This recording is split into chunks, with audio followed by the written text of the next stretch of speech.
안녕하세요. 저는 검소하신 부모님 밑에서 자란 30대 중반의 여자입니다.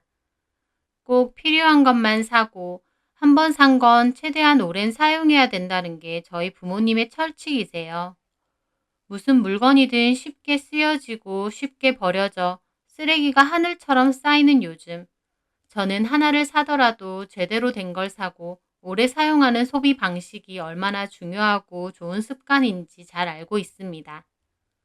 그래서 저희 부모님은 돈 무서운 줄 알아야 된다고 하시면서 예전부터 용돈도 그냥 주시지 않았어요. 집안일을 돕거나 부모님과의 약속을 지키면 용돈을 주시곤 했죠. 그래서 저는 돈을 버는 것도 힘들고 그만큼 함부로 쓰면 안 된다. 돈을 쓸 땐 꼭 필요한 곳에 써야 된다는 생각이 강하게 박혀 있습니다. 저희 부모님이 짠돌이는 맞지만 금전적으로 여유가 없으신 분들은 아니세요. 저희 아버지는 건설업체를 운영하시는 대표시고 어머님은 무용학원을 운영하고 계세요. 환경 자체만 보면 여유가 있는 집이지만 돈에 엄격하신 분들인지라 돈을 펑펑 쓰면서 살아본 적은 없습니다. 그래서 고등학교 졸업할 쯤 부모님이 얘기하시더라고요. 대학교 등록금은 얼마든지 내줄 수 있다. 그 외의 용돈은 네가 직접 벌어서 써라. 라고요. 저는 알겠다고 했고 아르바이트를 하면서 제 용돈은 제가 벌어 썼습니다. 그러면서 저는 돈을 좀 더 잘 불리고 효율적으로 모아야겠다는 생각을 하면서 주식이나 펀드 등에도 관심을 많이 가지고 공부도 많이 했어요. 친구들이 토익 공부하거나 자격증 공부를 할 때 저는 도서관에서 주구장창 가서 주식 펀드 관련 공부를 했으니 좀 유별나긴 한 것 같았습니다. 제 취미나 관심사가 돈이었으니까요. 아무 곳에나 섣불리 투자하지 않고 그 기업의 운용 포트폴리오를 연구하면서 앞으로 투자할 만한 가치가 있는지 장기적으로 따지며 조금씩 투자를 했습니다. 거기서 이익을 얻으면 다시 재투자를 하는 식으로 투자 및 공부를 했고 그 덕에 저는 졸업할 때쯤 꽤 많은 자산을 보유할 수 있었어요. 그리고 금속공예라는 제 전공을 살려 졸업 전부터 좀 독특한 커스텀 액세서리를 주문 제작해서 파는 쇼핑몰을 운영했어요. 취업해서 하는 직장 생활보다 제 스스로 대표가 되고 싶었거든요. 쇼핑몰에서 판매되는 상품들은 가격대가 좀 있었지만 확고한 고객층이 있는 편이라 매출은 꾸준히 좋은 편이었습니다. 처음에는 혼자 운영했지만 졸업 후에는 사무실도 구하고 직원도 3명 정도 구해서 함께 하고 있어요. 매출은 꾸준하게 잘 나오고 있고요. 제 이런 성향을 아는 주변 친구들은 저한테 똑순이라고 하더라고요. 하지만 경제적인 부분에서 똑순이면 뭐합니까? 정작 남자 보는 눈은 형편없는데요. 연애를 몇 번이나 했는데 하나같이 다 쓰레기 같은 남자였어요. 대학교 때 만난 선배는 저한테 접근해 주식 정보만 엄청 빼갔고 쇼핑몰 운영할 때 만난 남자는 틈만 나면 저보고 돈 많지 않냐고 돈 좀 빌려달라고 하더라고요. 저는 그런 게 다 너무 지긋지긋해서 다음에 남자를 만나게 되면 제 사업 얘기나 자산에 관한 얘기는 일체 안 해야겠다 생각했습니다. 그러던 어느 날 운동으로 다니던 수영장에서 그 남자를 만났어요. 이름은 윤종찬이고 회사원이었어요. 인물도 멀끔했고 어깨도 넓고 몸도 좋았습니다. 저랑 같은 강습반이었는데 초반에는 서로 오며 가며 인사하고 지내다가 강습 시간에 서로 간간히 대화도 나누었어요. 그러다 점차 친해져 강습 후에 만나서 커피를 마시거나 맥주도 한잔하는 사이가 되었죠. 종찬 씨는 친화력도 좋고 좀 능글맞은 성격이었어요. 약간의 허세도 있고 자기 일이나 능력도 좀 부풀려서 말하는 스타일이었습니다. 지금 생각해보면 딱 속빈 강정 스타일이지만 그때 당시에는 귀엽다고 생각했어요. 그래서 종종 만나다가 결국 사귀게 되었죠. 저보고 무슨 일 하느냐고 해서 그냥 액세서리 쇼핑몰 다닌다고 했어요. 제가 대표라고 하면 또 이전 남자들처럼 저희 쇼핑몰 매출에 더 관심을 가질 것 같아 그냥 대충 그렇게 말했습니다. 남자친구는 만나는 동안은 저에게 참 잘했어요. 뭐 먹으러 가면 자기가 무조건 돈 다 내고요. 제가 내려고 하면 무조건 막으면서 아, 여자가 내는 거 아니야. 자기 월급 얼마나 된다고 그래. 내가 낼게. 그러면서 자기가 냈습니다. 저는 그런 게 좋아 보이더라고요. 그전 남자들, 제가 쇼핑몰 대표라고 하면 네가 돈 잘 버니 네가 내라는 소리 귀에 딱지가 앉을 정도로 많이 했거든요. 그리고 저는 경차를 타고 다니는데 경차 타고 다니면 위험하다며 어디 갈 때는 꼭 자기 차를 이용하더라고요. 남자친구의 차는 국산 승용차였는데 종종 나도 벤츠 사고 싶다 그런 소리를 잘하더라고요. 어쨌든 서로 잘 만나고 있었습니다. 종찬 씨는 약간의 허세 부리는 건 있었지만 재밌기도 하고 남자다운 면도 있어서 저는 미래까지 생각하며 종찬 씨를 만났어요. 종찬 씨도 종종 결혼 후의 이야기를 저에게 하기도 했고요. 그렇게 1년 정도의 만남을 가졌을 때였습니다. 그 즈음에 종찬 씨가 몹시 어두운 얼굴로 저를 만나러 왔어요. 무슨 일 있어? 우리 엄마 암이래. 말기. 종찬 씨는 비통한 얼굴로 그렇게 말했습니다. 저는 깜짝 놀랐어요. 갑자기 쓰러지셔서 병원에 갔는데 너무 심각한 상태라 바로 입원을 하셨다고 하더라고요. 의사 말로는 얼마 남지 않았다고 그동안 어떻게 버티신 거냐고 했대요. 종찬 씨는 자기가 엄마에게 너무 무신경했다고 괴로워하더라고요. 저는 너무 안타깝고 마음이 아팠습니다. 그래서 저도 한번 병원으로 가서 어머님을 뵈었어요. 어머님은 상태가 너무 안 좋아서 얼굴도 까맣고 내내 잠만 주무시더라고요. 의사 선생님 말론 상태가 점점 악화되고 있다고 남자친구에게 마음의 준비를 하라고 했답니다. 저도 이렇게 마음이 아프고 괴로운데 종찬 씨 마음은 어떨까 싶어 눈물이 났습니다. 힘내라는 말도 못 하겠더라고요. 저는 슬퍼하는 남친을 지켜보다가 돌아왔습니다. 그리고 얼마 지나지 않아 남친은 엄마가 새벽에 돌아가셨다며 부고 소식을 알렸어요. 저도 장례식장으로 달려갔습니다. 남친은 영정사진 앞에서 펑펑 울더라고요. 저도 그 모습에 두 눈이 퉁퉁 부을 때까지 같이 울었습니다. 그 후에 남자친구가 너무 힘들 것 같아 더 자주 찾아갔습니다.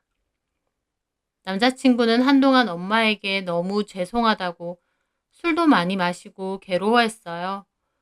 그 모습을 옆에서 지켜보는 저도 마음이 참 안 좋더라고요. 그렇게 3달 정도가 지났을 무렵이었습니다. 남자친구가 어느 정도 마음을 추스리고 다시 회사도 다니면서 일상으로 돌아와 지낼 때였어요. 주말에 보기로 해서 만났는데 깜짝 놀랐습니다.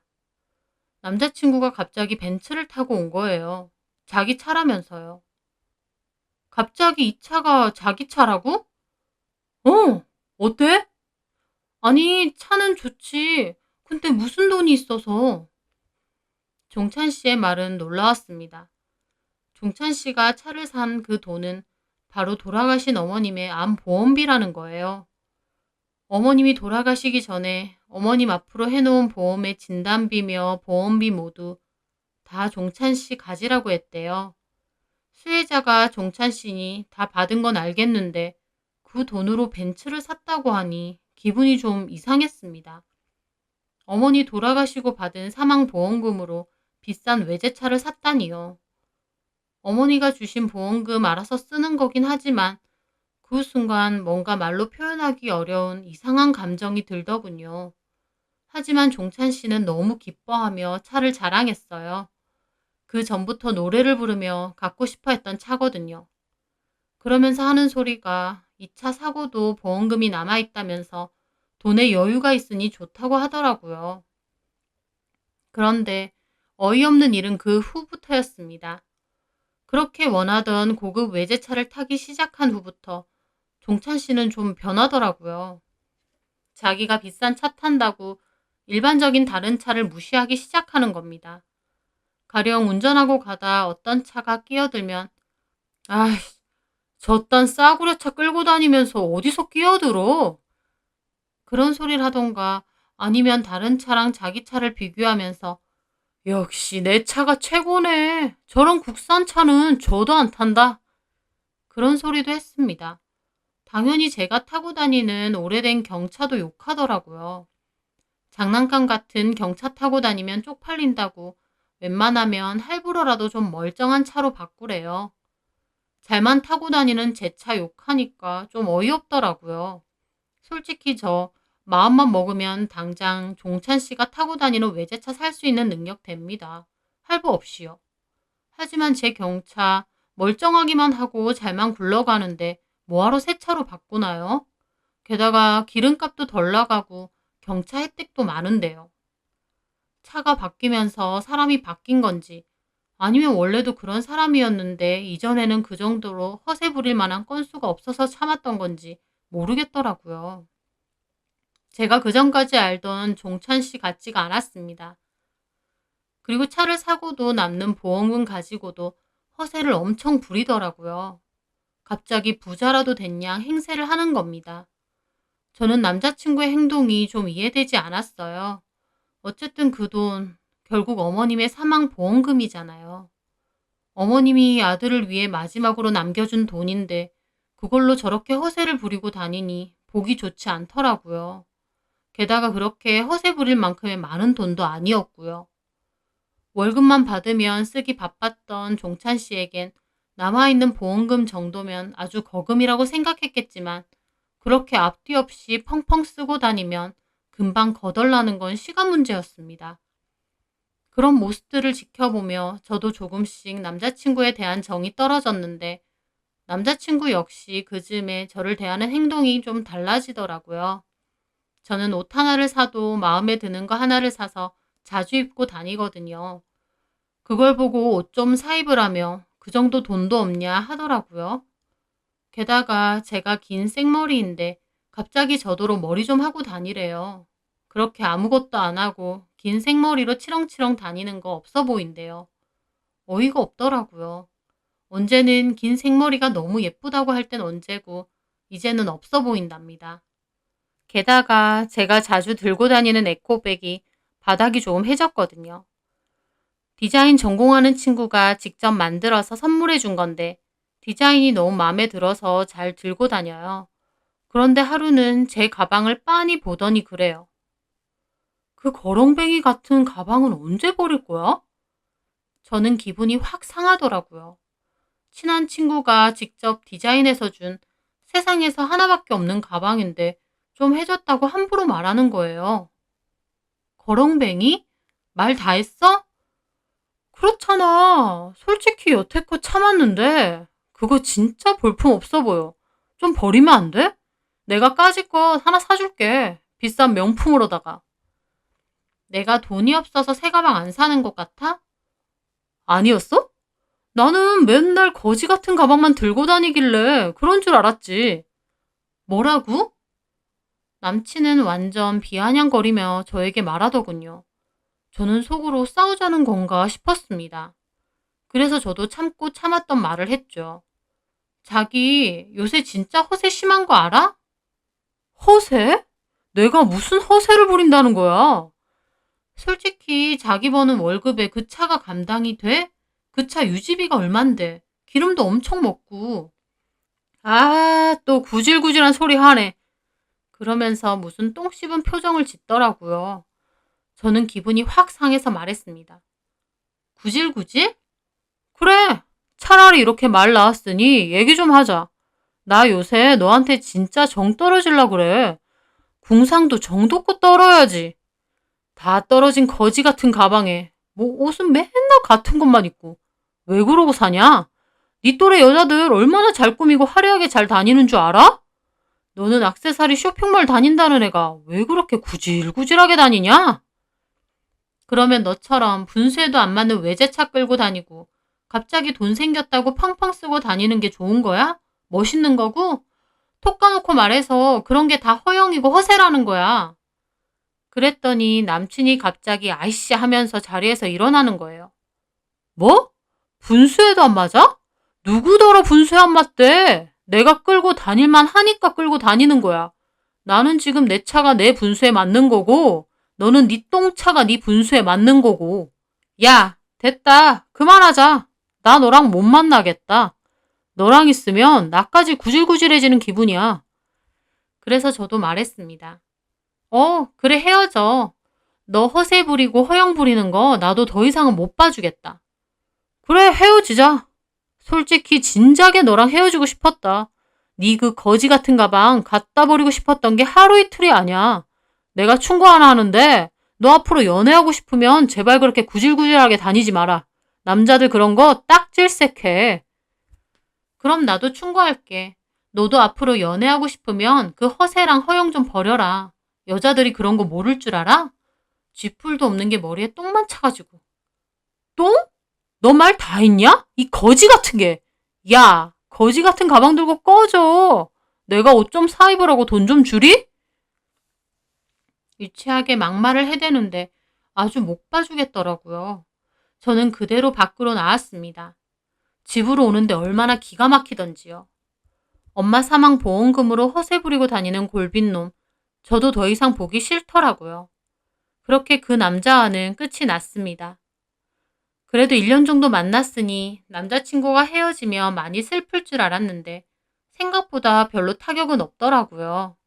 그래서 그냥 제 일이나 열심히 하며 살고 있었죠. 그런데 저는 그걸 보고 말았습니다. 오랜만에 제 SNS에 들어갔는데 종찬 씨가 목록에 뜨는 거예요. 평소 같으면 무시했겠지만 저는 멈칫할 수밖에 없었습니다. 왜냐면 종찬 씨가 올린 사진이 웨딩 촬영 사진이었거든요. 너무 황당한 기분으로 종찬 씨의 SNS로 들어갔어요. 저랑 헤어지고 2달밖에 지나지 않았는데 다른 여자와 결혼이라니요. 종찬 씨의 SNS에는 웬 여자랑 결혼한다고 웨딩 촬영 사진도 여러 개 올려놓고 몇 월 며칠 결혼식도 올린다고 청첩장 내용도 올려놨더라고요. 결혼식은 1달이 조금 넘게 남았습니다. 뒤통수를 제대로 맞은 듯 머리가 띵했어요. 이건 분명 저랑 만나면서 이 여자와도 만난 거였으니까요. 한마디로 양다리를 타다가 저랑은 정리하고 저 여자랑 결혼을 하는 거였죠. 솔직히 헤어지고 나서 미련도 없고 관심도 없지만 양다리를 당했다는 사실은 너무 괘씸하고 열받더라고요. 저랑 만날 때만 해도 자기 SNS에 제 사진이나 커플 사진 같은 건 하나도 안 올렸거든요. 맨날 풍경 사진이나 커피 사진만 올리고요. 그래서 그냥 취향이 그런가 보다 했는데 알고 보니 양다리를 하고 있으니 올릴 수가 없었던 겁니다. 상대방 여자 사진도 마찬가지였겠죠. 저는 진짜 당장이라도 전화해서 욕이라도 퍼붓고 싶더라고요.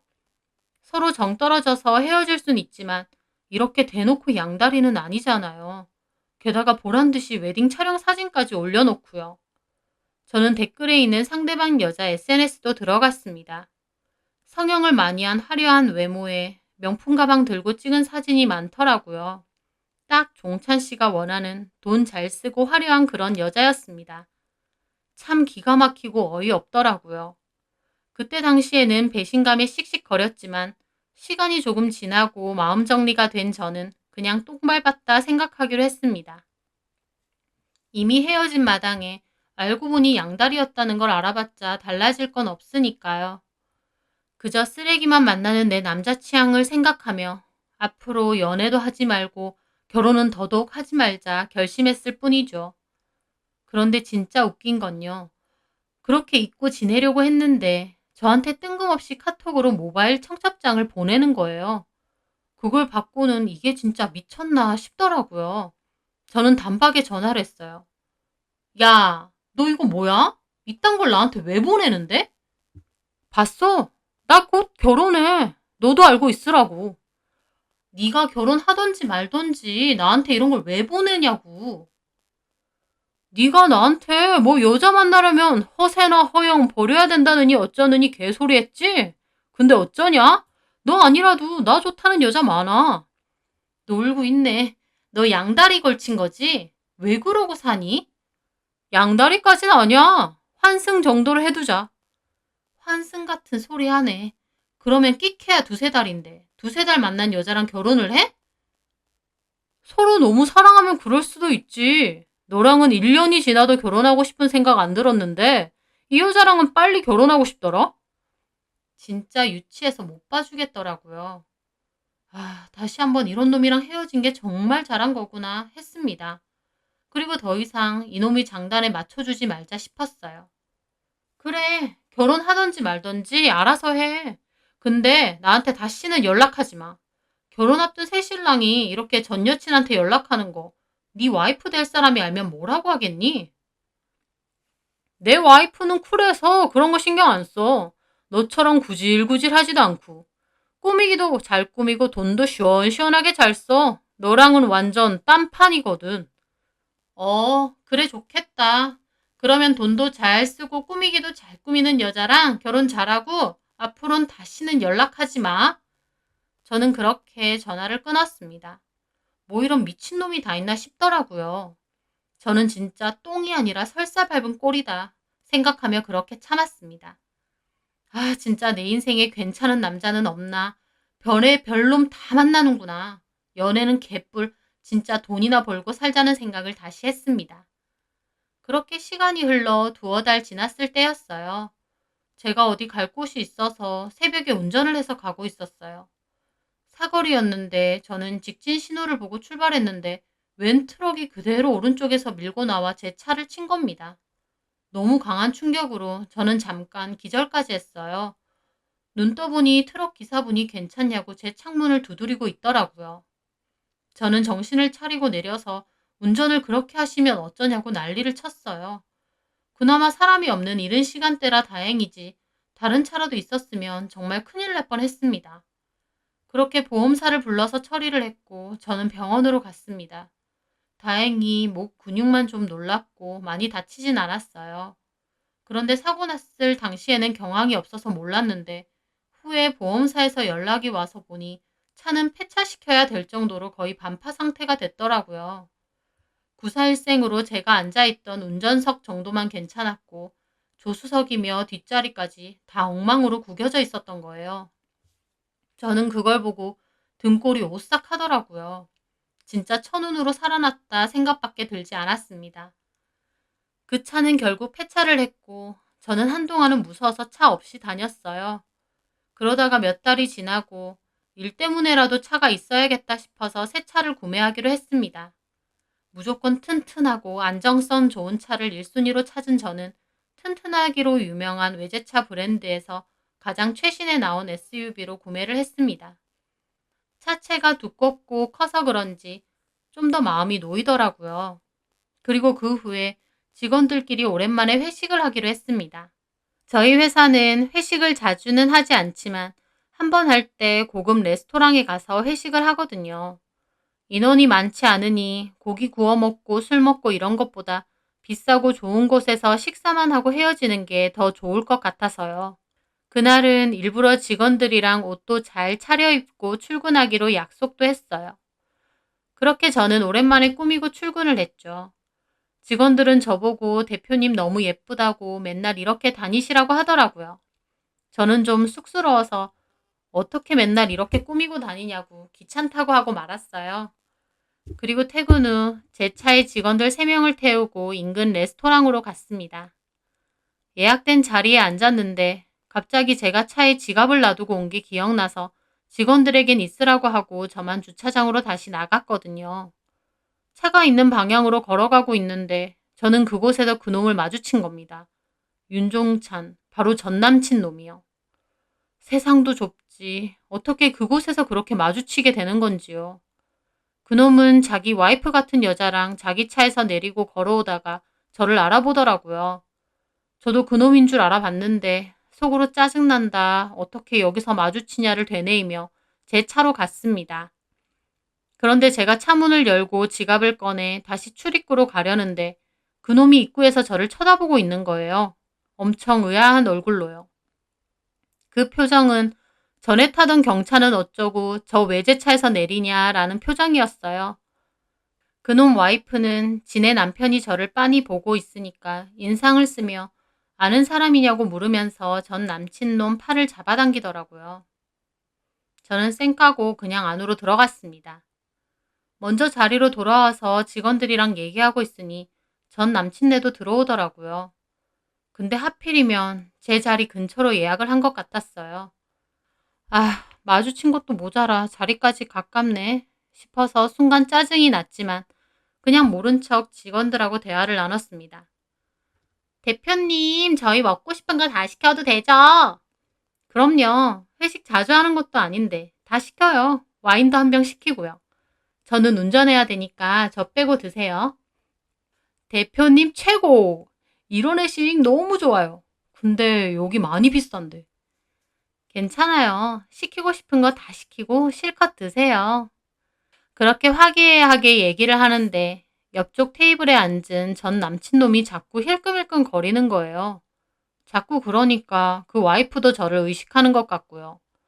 저는 속으로 왜 저러나 싶어서 불편했습니다. 그렇게 식사를 하며 이런저런 얘기를 나누고 있을 때였어요. 갑자기 제 옆에 직원이 소근거리며 저한테 그러는 거예요. 대표님, 저희 옆 테이블 커플이요. 싸우는 것 같아요. 그 말에 앞에 앉은 직원도 소근거리더라고요. 그치, 나도 들었어. 왜 싸우는 거야? 몰라, 돈 어쩌고 그러는데? 남 싸움 구경이 제일 재밌어. 그 싸운다는 테이블은 전 남친놈의 테이블이었습니다. 저는 일부러 신경을 끄고 있어서 몰랐는데 직원 말론 싸우는 것 같다는 거예요. 그래서 저도 귀를 열고 살짝 들어봤죠. 아, 그 얘기 그만하라고. 밥 먹으러 나와서 이래야겠냐? 아, 그럼 어쩌라고. 카드값 내야 되는데. 야, 너는 네가 버는 건 어쩌고 자꾸 나한테 그래. 그리고 그런 얘긴 집에 가서 얘기해. 네가 기어코 여기서 밥 먹자고 해서 예약까지 해서 왔는데 왜 난린데? 자꾸 독촉 문자 오니까 짜증나서 그런 거 아니야.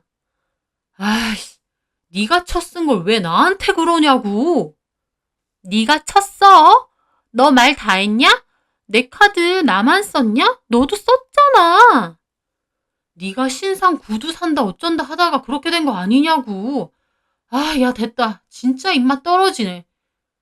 대충 대화가 그렇더라고요.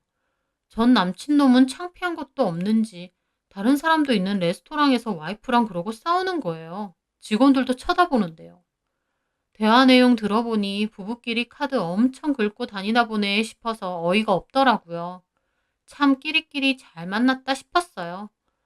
결국 전 남친놈은 싸우다 말고 짜증내며 밖으로 먼저 나가더라고요. 와이프도 어디 가냐고 하면서 따라가고요. 직원들은 더 싸우지 어딜 가냐고 소근거리더라고요. 저는 속으로 전 남친이 너무 한심해 보였습니다. 그렇게 유난 떨며 저한테 있는 소리 없는 소리 하더니 아직도 저러고 사네 싶어서 혀를 차고 말았죠. 그런데 진짜 웃긴 일은 그날 저녁 일어났어요. 전 남친놈에게서 카톡이 온 거예요.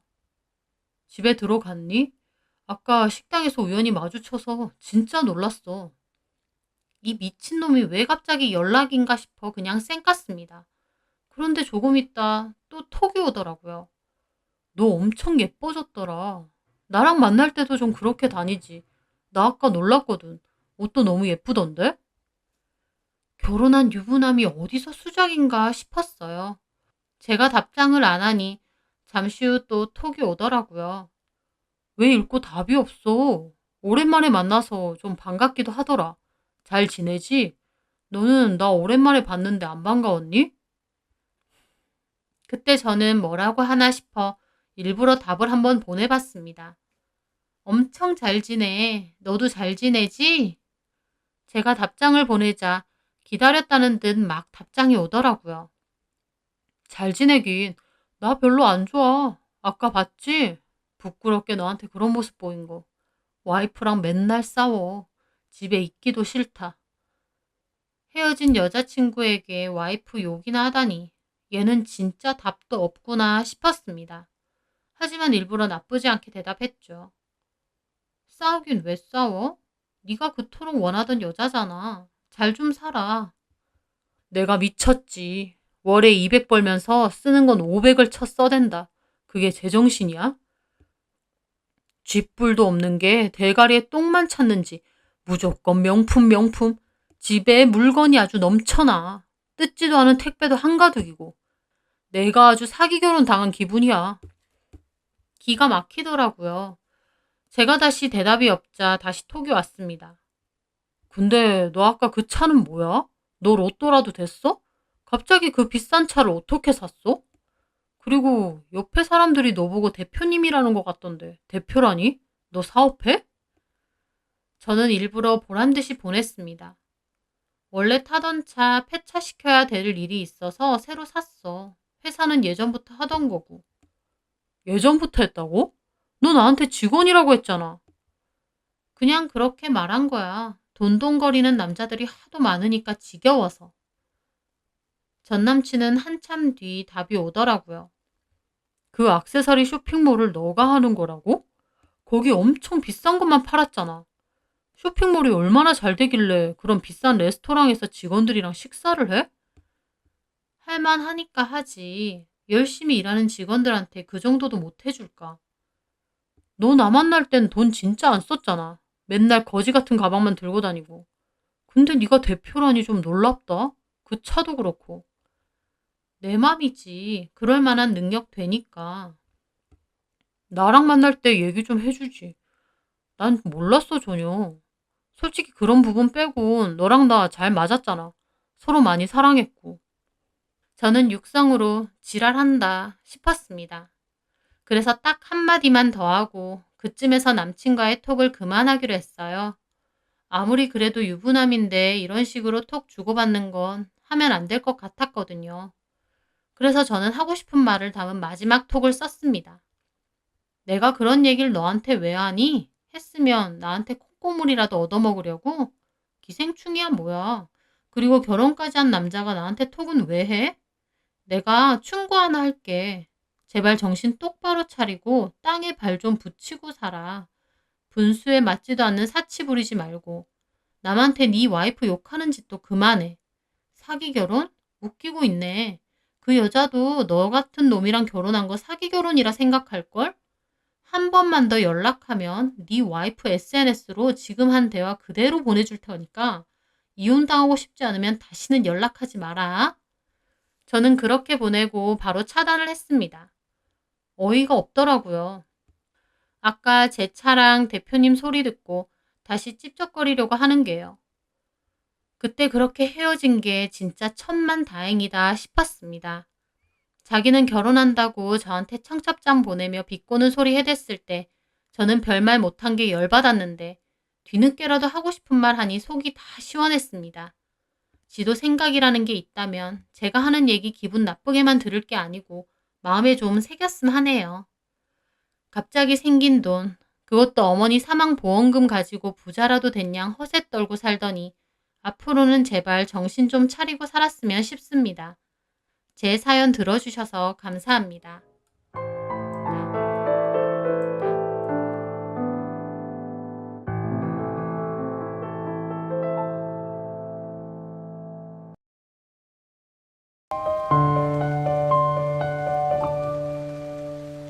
안녕하세요.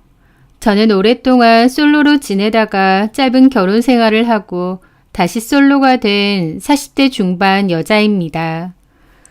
오랫동안 혼자라는 외로움이 늘 있었고 가족에 대한 그리움이 있었던 저는 제 가족을 꾸리고자 결혼을 선택했어요.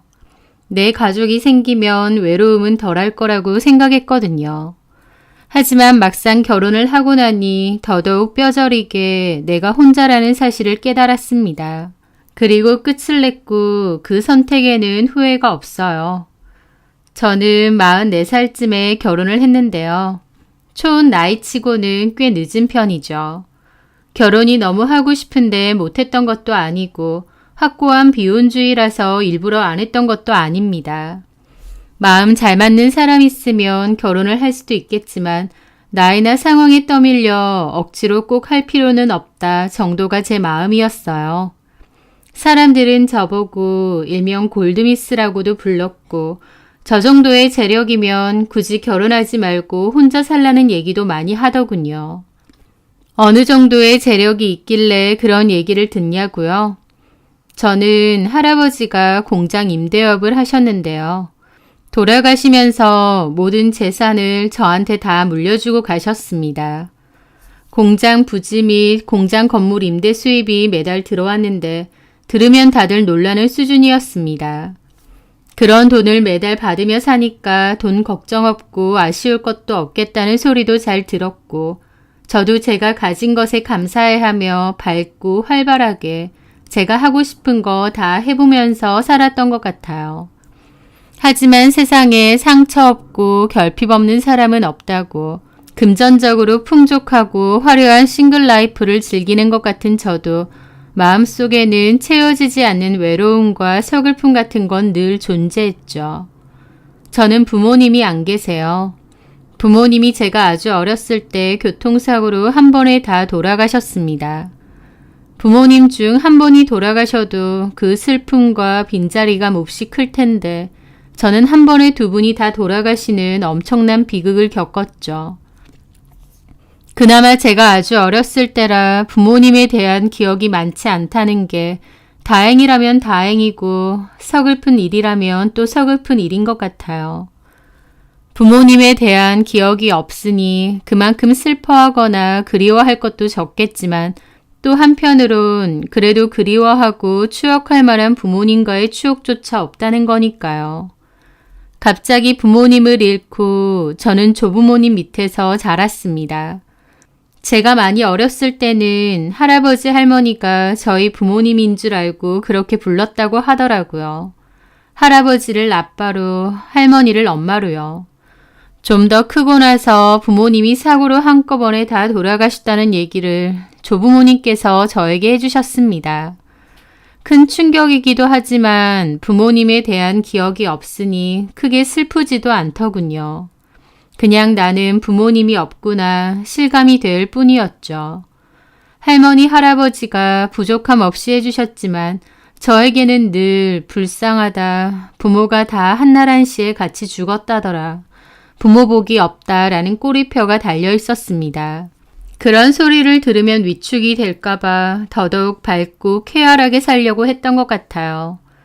그러다가 제가 20대에 엄마 같던 할머니가 먼저 돌아가셨고 12년 뒤에 아빠 같던 할아버지마저 돌아가셨습니다. 할아버지가 유일한 손주인 저에게 모든 재산을 다 넘겨주고 가셨기에 돈은 풍족했습니다. 하지만 할아버지까지 돌아가시고 나니 나는 이제 가족이 없구나, 나는 이제 혼자구나 라는 지독한 외로움도 느꼈던 것 같아요. 할아버지는 행여나 혼자가 된 손녀가 사기꾼들한테 깨어서 재산까지 다 날리고 힘들어질까봐 걱정이 많으셨고 그만큼 살아생전 당부도 많이 하셨습니다. 저도 할아버지 할머니에게 걱정 끼쳐드리지 않게 야무지게 정신 똑바로 차리고 살겠다고 맹세했죠. 제가 재산이 많다 보니 할아버지 말처럼 소위 똥파리도 엄청 꼬였습니다. 하지만 저는 할아버지가 알려주신 대로 행동했고 사람한테 속지 않도록 늘 경계를 하고 살았어요. 그래서인지 연애도 많이 안 하고 살았습니다. 나한테 다른 마음을 먹고 접근하는 거면 어쩌지 라는 경계가 늘 있었던 거죠. 그래도 혼자서는 여행도 다니고 이것저것 배우러도 많이 다니면서 시간을 보냈을지언정 연애는 별로 안 해봤고 했다 해도 짧게 끝냈던 것 같습니다. 좋은 집, 부유한 재산, 자유로운 시간 등 저에게 주어진 게 참 많았는데요. 그런데 사람은 본인한테 없는 것을 굳이 찾아내 갈망하는 것 같습니다. 그 전까지는 하고 싶은 것도 많고 배우고 싶은 것도 많아서 바쁘게 살다 보니 괜찮았지만 40살이 딱 넘어가니 외로움이 부쩍 커지더라고요. 가정 이뤄서 남편이랑 아이랑 시간 보내는 친구들을 보면 부럽기도 하고 나도 뭐든지 함께 공유할 수 있는 가족이 있었으면 좋겠다는 생각이 많이 들었습니다. 저는 어떻게 보면 부모님이 기억도 안 날 만큼 일찍 돌아가셨고 할아버지 할머니도 일찍 돌아가시고 가족에 대한 아쉬움이 늘 있는 사람이잖아요. 나도 내 가족이 갖고 싶다라는 열망은 갈수록 점차 커지더라고요. 사랑하는 사람을 만나고 싶고 내 가족도 꾸리고 싶고요. 그렇게 한창 그런 열망이 들 때 그 남자를 만났습니다.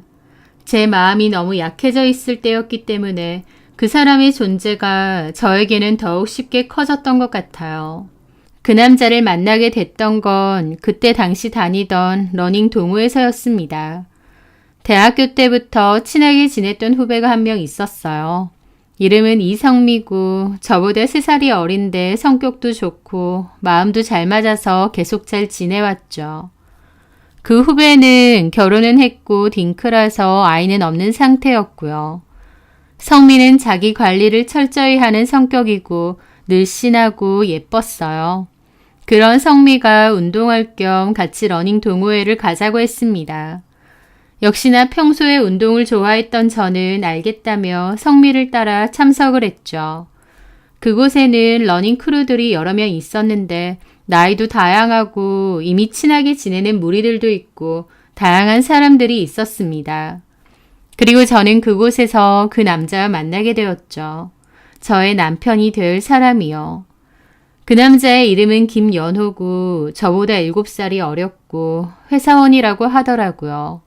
회사는 중소기업이라고 했고요. 제가 눈꼬리가 처진 서글서글한 인상을 좋아하는데요. 그 남자가 딱 그렇게 생겼습니다. 그래서 첫인상이 저에게는 꽤 호감이었지만 나이 차이가 꽤 났기 때문에 이성적인 느낌은 아니었고 그냥 친한 누나동생 사이로 지내면 좋을 것 같다고 생각했었죠.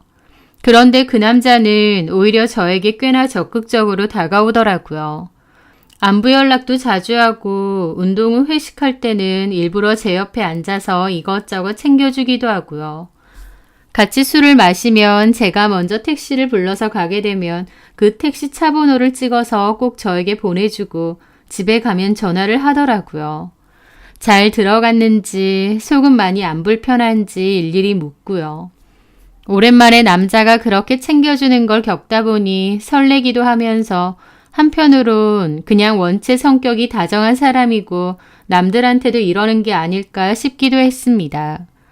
하지만 같이 러닝 동호회를 다니는 성미에게 물어보니 자기랑은 동호회에서 만나서 노는 거 말고는 따로 전혀 연락 안 한다고 하더라고요. 물론 성미는 유부녀라서 조심하는 것도 있겠지만 그렇다기엔 성미도 친하게 지내는 남자 동생들이나 후배들이 많았거든요. 그런데 굳이 연호하고는 따로 연락하거나 개인적으로 친하게 지내지는 않는다는 겁니다. 그러면서 성미는 저에게 연호가 언니한테 마음이 있는 거 아니냐 그러더라고요. 연호가 비록 나이는 좀 어려도 성실하고 괜찮은 남자 같은데 잘 좀 만나보라는 얘기도 하고요. 저는 나이 차이가 7살이나 나는데 뭘 잘해보겠냐고 손사래를 쳤지만 성미는 그 정도 나이 차이가 대수냐며 잘 해보라고 설레발을 자꾸 치는 겁니다. 저는 저 혼자 김칫국 마시는 것 같아 민망했고 걔가 그냥 친절한 성격이니까 그런 거지 다른 마음은 없다고 했습니다. 그런데 얼마 뒤 그 남자는 저에게 고백을 했어요. 제가 자기 스타일이고 처음 왔을 때부터 마음이 있었답니다. 자기는 회식 같은 거 잘 참여 안 하는데 저 때문에 일부러 다 참여한 거라고 하더라고요. 저는 내가 너보다 7살이 많은 거 알지 않느냐 했더니 나이가 뭐가 중요하냐고 서로 끌리는 게 가장 중요한 거 아니냐면서 그냥 제가 좋답니다. 연하남의 저돌적인 고백에 저도 마음이 혹했죠. 사실 여태까지는 저에게 다가오는 남자들에게 철벽도 많이 쳤는데요. 그 이유가 제가 아니라 제 돈을 보고 좋아하는 거면 어쩌지 라는 걱정 때문이었습니다. 하지만 그 러닝 동호회에서는 딱히 그런 티를 전혀 내지 않았기에 저에 대해서 잘 아는 사람은 없었어요.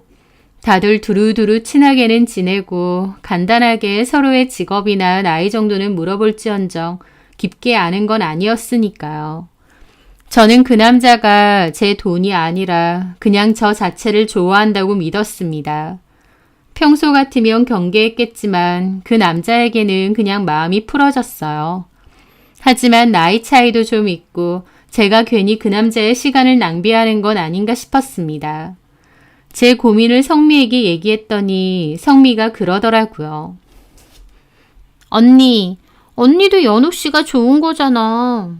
그렇긴 한데. 근데 뭘 망설여. 막말로 연우 씨가 언니한테 결혼을 하자고 했어. 뭘 하자고 했어. 왜 언니 혼자 지레 겁먹고 발 빼려고 해. 너무 무겁게 생각하지 말고 가볍게 만나봐. 근데 연우도 나이가 있으니까 누군가를 만나도 결혼을 전제로 만나야 될 텐데. 아, 무슨 그런 생각까지 해. 그리고 언니랑 잘 만나다가 결혼도 하면 되지. 언니 이럴 때 보면 완전 못쏠 같다니까. 복잡한 생각 말고 서로 꿀리면 한번 만나봐. 결혼 안 한 미혼 남녀끼리 서로 만난다는데 문제 있어? 나도 연호 씨에 대해서 잘 모르는 사람이긴 하지만 내 보기엔 꽤 괜찮은 남자 같아. 언니한테도 진심인 것 같고. 잘 좀 해봐, 응? 언니도 좋은 남자 만나서 결혼해야지. 그렇게 후배의 적극적인 푸시를 받으며 그 남자와 만남을 갖게 되었습니다. 사귀는 동안 남친은 저를 굉장히 많이 배려해주고 사랑해주었어요. 게다가 저랑 취향이며 성격도 너무 잘 맞았죠. 이런 게 천생연분인가 싶을 정도로 하나부터 열까지 잘 맞았고, 그렇다 보니 저는 운명이라는 생각까지 들게 되었습니다. 물론 지금 생각해보면 나이만 많지 연애 경험이 별로 없는 순진하고 어리숙한 저를 그 여우 같은 인간이 작정하고 맞춰주면서 꼬신 거지만요. 어쨌든 그렇게 저희는 잘 만나왔고 결혼 이야기도 나왔습니다. 나이 차이 때문에 걱정이 많았지만 오히려 남친은 그런 건 중요치 않다. 우리 부모님한테도 얘기했는데 개의치 않아 하셨다고 먼저 말을 해주었습니다. 사람 됨됨이가 중요한 거지 나이니 배경이니 이런 건 중요한 게 아니라고 하셨다면서요. 남친은 부모님 그리고 남동생 하나랑 같이 살고 있는데 가족들이 다 저를 환영해 줄 거라고 걱정 말라고 하더라고요. 저도 만나보니 남친이 너무 좋아서 헤어지고 싶지 않았고 결혼도 하고 싶었습니다. 이 남자라면 내 마음속에 오래된 그 외로움을 없애줄 수 있는 사람이라고 믿었거든요. 그래서 저도 남친이 결혼을 하자고 할 때 좋다고 했고 부모님 소개도 받게 되었습니다. 남친네 부모님은 굉장히 수더분한 인상이셨어요. 아버지는 퇴직 후 따로 일을 안 하신다고 했고 어머니는 건물 청소일을 나가신다고 했습니다. 어머님이 실질적인 가장이신 거죠. 걱정 많이 했는데 남친네 가족들 모두 저에게 잘 대해줬고 특히 제가 아주 어렸을 때 부모님을 여의었다고 말씀을 드리니 안타까워 해주시고 가슴 아파해 주시더라고요. 그러면서 우리 연우랑 결혼하면 우리가 가족이고 부모라고 생각하라면서 우리도 너를 딸처럼 생각하겠다고 하셨어요. 아들보다 나이가 많다 보니 저를 달가워하지 않으실 줄 알았는데 예상외의 한대에 저도 마음이 너무 따뜻해졌죠. 그렇게 가족들과 왕래도 하게 되면서 친하게 지냈고 자연스럽게 결혼 준비도 하게 되었습니다. 그런데 어느 날 남친이 연락이 잘 안 되었습니다. 무슨 일이 있나 싶고 갑자기 잠수를 타니 헤어지자는 뜻인가 싶어서 너무 초조했죠. 3일째 되던 날 술에 잔뜩 취해서 연락이 왔더군요. 저는 남친이 있는 곳을 찾아갔죠. 그렇게 저는 무슨 일이냐 했더니 남친 한다는 말이 자기가 너무 좋아서 결혼하자고는 했는데 사실 내가 이러는 거 다 내 욕심은 아닌지 모르겠어. 라는 겁니다. 무슨 욕심? 나 자기랑 진짜 결혼하고 싶고 단란한 가정 꾸리고 싶고 자기 정말 행복하게 해줄 자신도 있거든. 근데 내가 결혼을 하기엔 너무 부족한 놈 같아. 어떤 부분이? 아빠 퇴직하시고 퇴직금 모아서 장사를 하셨어. 근데 잘 안 됐고 퇴직금도 다 날리고 빚도 좀 졌지. 그래서 엄마가 청소를 나가기 시작했고 집에 돈이 별로 없다 보니 내가 생활비를 여지껏 전적으로 댔어. 자기도 알다시피 내가 무슨 대기업에 다니는 것도 아니고 버는 돈 그저 그렇잖아. 그 돈으로 생활비를 다 냈으니 내가 따로 모아둔 돈은 별로 없었어. 자기가 너무 좋아서 결혼하자고는 했지만 문득 내가 너무 염치 없고 자격 없다는 생각이 들더라고. 하면서 눈시울을 붉히더라고요. 난 또 뭐라고? 돈 때문에 그러는 거야? 결혼해야 되면 그게 제일 중요하지. 나는 그런 점에서 전혀 준비가 안 되어 있고. 아니야. 중요한 건 우리 마음이지. 결혼할 때 필요한 거 있으면 내가 하면 돼. 사는 집도 지금 내가 사는 집에서 계속 살면 되고 뭐가 문제야. 그런데 남친은 우물쭈물 그러더라고요. 실은 엄마랑도 얘기 많이 했는데 엄마는 이제 결혼하면 알아서 하시겠다고. 더 이상 생활비 줄 필요 없대. 근데 내가 장남이고 집 사정 뻔히 아는데 어떻게 그래. 엄마도 힘들게 일하시는 거 알고 동생도 지금 취업 준비생이라 내가 그런 걸 알고도 나만 행복하자고 모른 척 할 수가 없거든. 미안해 자기야. 자기한테까지 짐을 주는 것 같아서.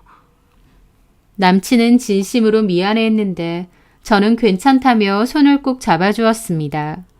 미안할 건 전혀 없었어요. 저도 돈이 없다면 남친의 그런 상황이 부담스러울 수도 있겠지만 저는 상대적으로 여유가 있는 편이고 남친이 버는 월급으로 시댁을 계속 도와줘도 괜찮다고 생각했습니다. 그래서 그런 거 다 이해한다고 좀 더 여유 있는 쪽이 뭐든 하면 된다고 그랬죠. 신혼집은 제가 살던 데에서 했고 따로 혼수도 마련할 필요가 없었습니다. 침대랑 건조기 정도만 남친이 드리기로 했고 나머지는 그대로 쓰기로 했죠. 결혼식 비용이나 신혼여행 비용은 거의 다 제가 부담했고요. 그리고 남친에게 결혼 후에도 남친 월급으로 시댁에 생활비 드려도 된다고 했습니다. 그때까지는 결혼했으면 시댁 식구도 다 가족이고 또 저에게 따뜻한 모습을 많이 보여주셨으니 저도 그만큼 잘하고 싶었어요. 그런데 막상 결혼하고 보니 그때부터 그 집 식구들은 본격적으로 티를 내더군요. 어리숙한 호구 하나 잡은 티를 말이죠. 어머님은 결혼하고 얼마 지나지 않아 돌연 다니시던 일을 그만두셨습니다. 허리가 너무 아프다고 하셨고 그 얘기를 듣고 저도 몸이 아프면 당연히 그만두셔야 되지 않겠느냐 했죠.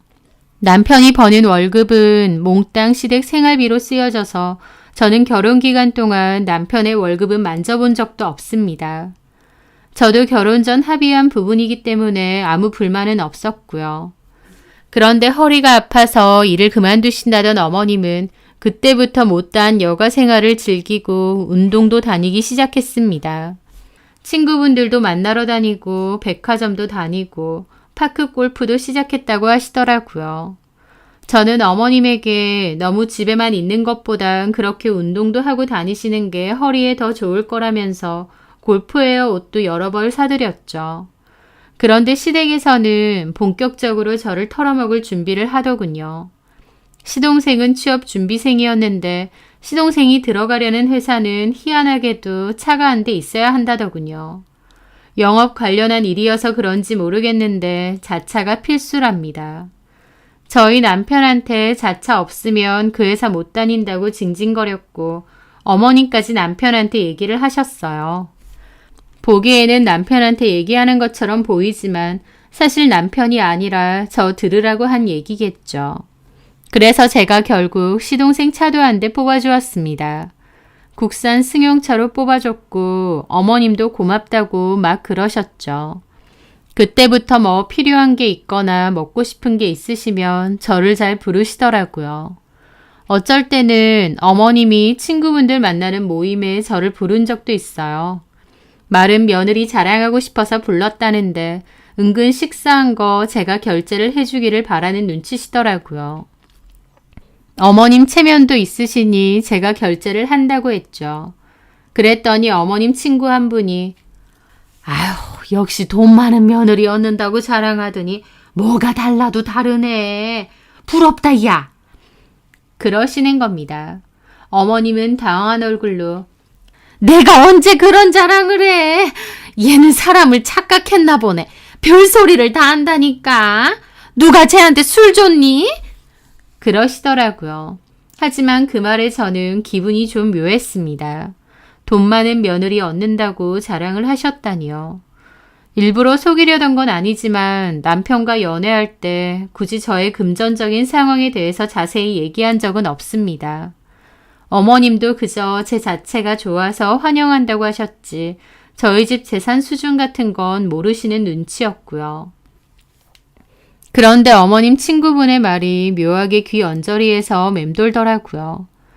그 후에도 문제는 계속 있었습니다. 남편이 자기 월급은 몽땅 시댁에 드리기 때문에 남편 필요한 거 사거나 사회생활할 때 쓰라고 제 카드를 남편에게 하나 줬었습니다. 그런데 그 카드 값이 점점 더 많이 나오더라고요. 초반에는 남편 회사에서 밥 먹고 술 한잔하고 주유하고 필요한 데만 주로 썼거든요. 그런데 점차 마트, 아울렛, 홈쇼핑 등 남편이 쓴 게 아닌 것 같은 지출 내역들이 나오기 시작하더라고요. 아마 시댁이 필요한 것들을 사는 것 같았습니다. 남편 월급은 통째로 드린다고 했었는데 그게 모자라서 남편 카드를 더 쓰시는 건가 싶어서 좀 의아하더라고요. 하지만 초반 몇 달은 굳이 얘기하지 않았어요. 4, 50만 원 더 쓰시는 거니 이해하려고 했죠. 그런데 한 달 지나갈수록 카드값은 점차 많아지더라고요. 나중에는 몇백 정도 되는 수준이었는데 이건 아니다 싶은 거예요. 그래서 남편에게 얘기를 했죠. 자기야, 우리 카드 어떻게 했어? 우리 카드? 내 지갑에 있지. 카드값 봤어, 이번에? 엄청 나왔던데? 아, 가만 보니까 어머님, 아버님이 쓰신 것도 꽤 되는 것 같아서 카드를 혹시 어머님께 드린 건가 싶어서. 아니야. 그런 건 아닌데. 엄마가 한 번씩 뭐 이런 거 사달라, 저런 거 사달라 전화할 때가 있어서. 자기 월급 어머님한테 다 드리잖아. 내 월급으로 세 식구 살기에는 사실 좀 빠듯하니까. 엄마도 요새 취미 활동 하시느라 돈도 많이 나갈 테고. 도련님도 취업하셨잖아. 아직은 뭐 정규직이 아니라서 돈을 다 받는 건 아닌가 봐. 또 조금 벌어봤자 그거 다 지한테 다 쓰는 것 같고. 그게 무슨 말이야? 정규직도 아닌데 왜 차를 사라고 해? 엄밀히 말하면 사라고 한 게 아니라 자차가 있는 사람을 우대한다고 했던 거지. 내 동생이 그 회사 들어가고 싶어서 차가 있다고 면접 때 거짓말 했던 거고. 무슨 그런 회사가 다 있어? 내가 어떻게 알아. 그런 회사도 있나 보지. 자기는 사회생활을 별로 안 해봤으니까 세상에 다양한 회사가 있다는 건 모르잖아. 라면서 살짝 짜증을 내더라고요. 어쨌든 이건 좀 아닌 것 같아. 당신 월급 통째로 어머님에게 다 드리는데 그것도 모자라서 우리 카드에서 이만큼이나 더 쓰시고. 그런데 제 말에 남편은 표정이 어둡더라고요. 저한테 늘 잘 웃고 잘 맞춰주는 사람인데 그 순간 표정이 확 어두워지는 겁니다. 왜 그래? 아니 근데 우리 엄마가 뭐 다른 데 쓴 것도 아니고 가족들 먹이고 입히고 하는데 좀 쓴 거잖아. 그리고 솔직히 자기 돈 많잖아. 일명 조물주의 건물주 아니야 자기가. 그것도 그 큰 공장 임대료를 매달 따박따박. 따로 직장 생활 안 해도 그만한 돈 매달 들어오는데 가족끼리 좀 같이 쓸 수도 있는 거지. 너무 야박하게 구는 것 같아서 좀 서운하네. 그러는 겁니다. 그러니까 남편 말인즉슨 너는 임대료 받으면서 쉽게 얻는 돈인데 가족끼리 나눠서 좀 쓰면 안 되냐 이거였습니다. 그 말을 듣는데 이상하게 등골이 쭈뼛하더라고요. 그 말을 하는 남편의 표정과 말투가 너무 건들거려서 그랬는지 평소와는 너무 달라 보여서 그랬는지 모르겠는데 제가 카드값으로 한마디 했다고 오히려 서운해하는 겁니다. 황당한 기분으로 얘기했죠. 자기야, 그건 아니지. 자기 월급 통째로 시댁에 드린다고 한 거, 그것도 와이프 입장에선 사실 쉬운 결정 아니잖아. 그럼에도 자기 위해서 또 어머님 아버님 위해서 그렇게 하자고 한 건데 그러면 어머님이 자기 월급 안에서 어떻게든 살림을 꾸려 나가셔야 되는 게 맞다고 봐. 그리고 이 카드는 내가 자기 돈 없으니까 회사 생활하면서 필요할 때 쓰라고 따로 준 내 카드잖아. 근데 그것까지 어머님 아버님이 쓰시는 걸로 하면 안 되지. 제 말에 남편 표정이 엄청 굳어지더라고요. 그게 아까워? 뭐? 우리 엄마 아빠한테 쓰는 게 아깝냐고. 아깝고 말고가 아니라 우리 엄마 아빠 써봤자 어차피 자기는 매달 임대료 받을 거고 자기 버는 거에 비하면 큰 돈도 아니잖아. 언제는 우리 엄마 아빠를 가족으로 생각하겠다더니 그냥 말뿐이었던 거야? 라는데 어이가 없어서 말문이 막히더라고요. 이 상황은 누가 봐도 제가 어이가 없어야 하고 제가 화가 나야 되는 상황 아닌가요? 그런데 너는 잘 버니까 그 정도는 내도 되지 않느냐는 말로 오히려 남편 본인이 더 서운해 하더라고요. 저는 어쨌든 이건 아닌 것 같다고 다시 한번 얘기했고 남편은 알겠다고 엄마가 뭐 사달라고 해도 자기가 거절하겠다고 그러면 되겠느냐 되묻더라고요. 좀 협박하는 식으로 말하니 황당했지만 일단 그러라고 했습니다. 그 얘기는 그렇게 일단락이 되었는데 다음날 남편은 아예 카드를 식탁 위에 올려놓고 출근을 했더라고요.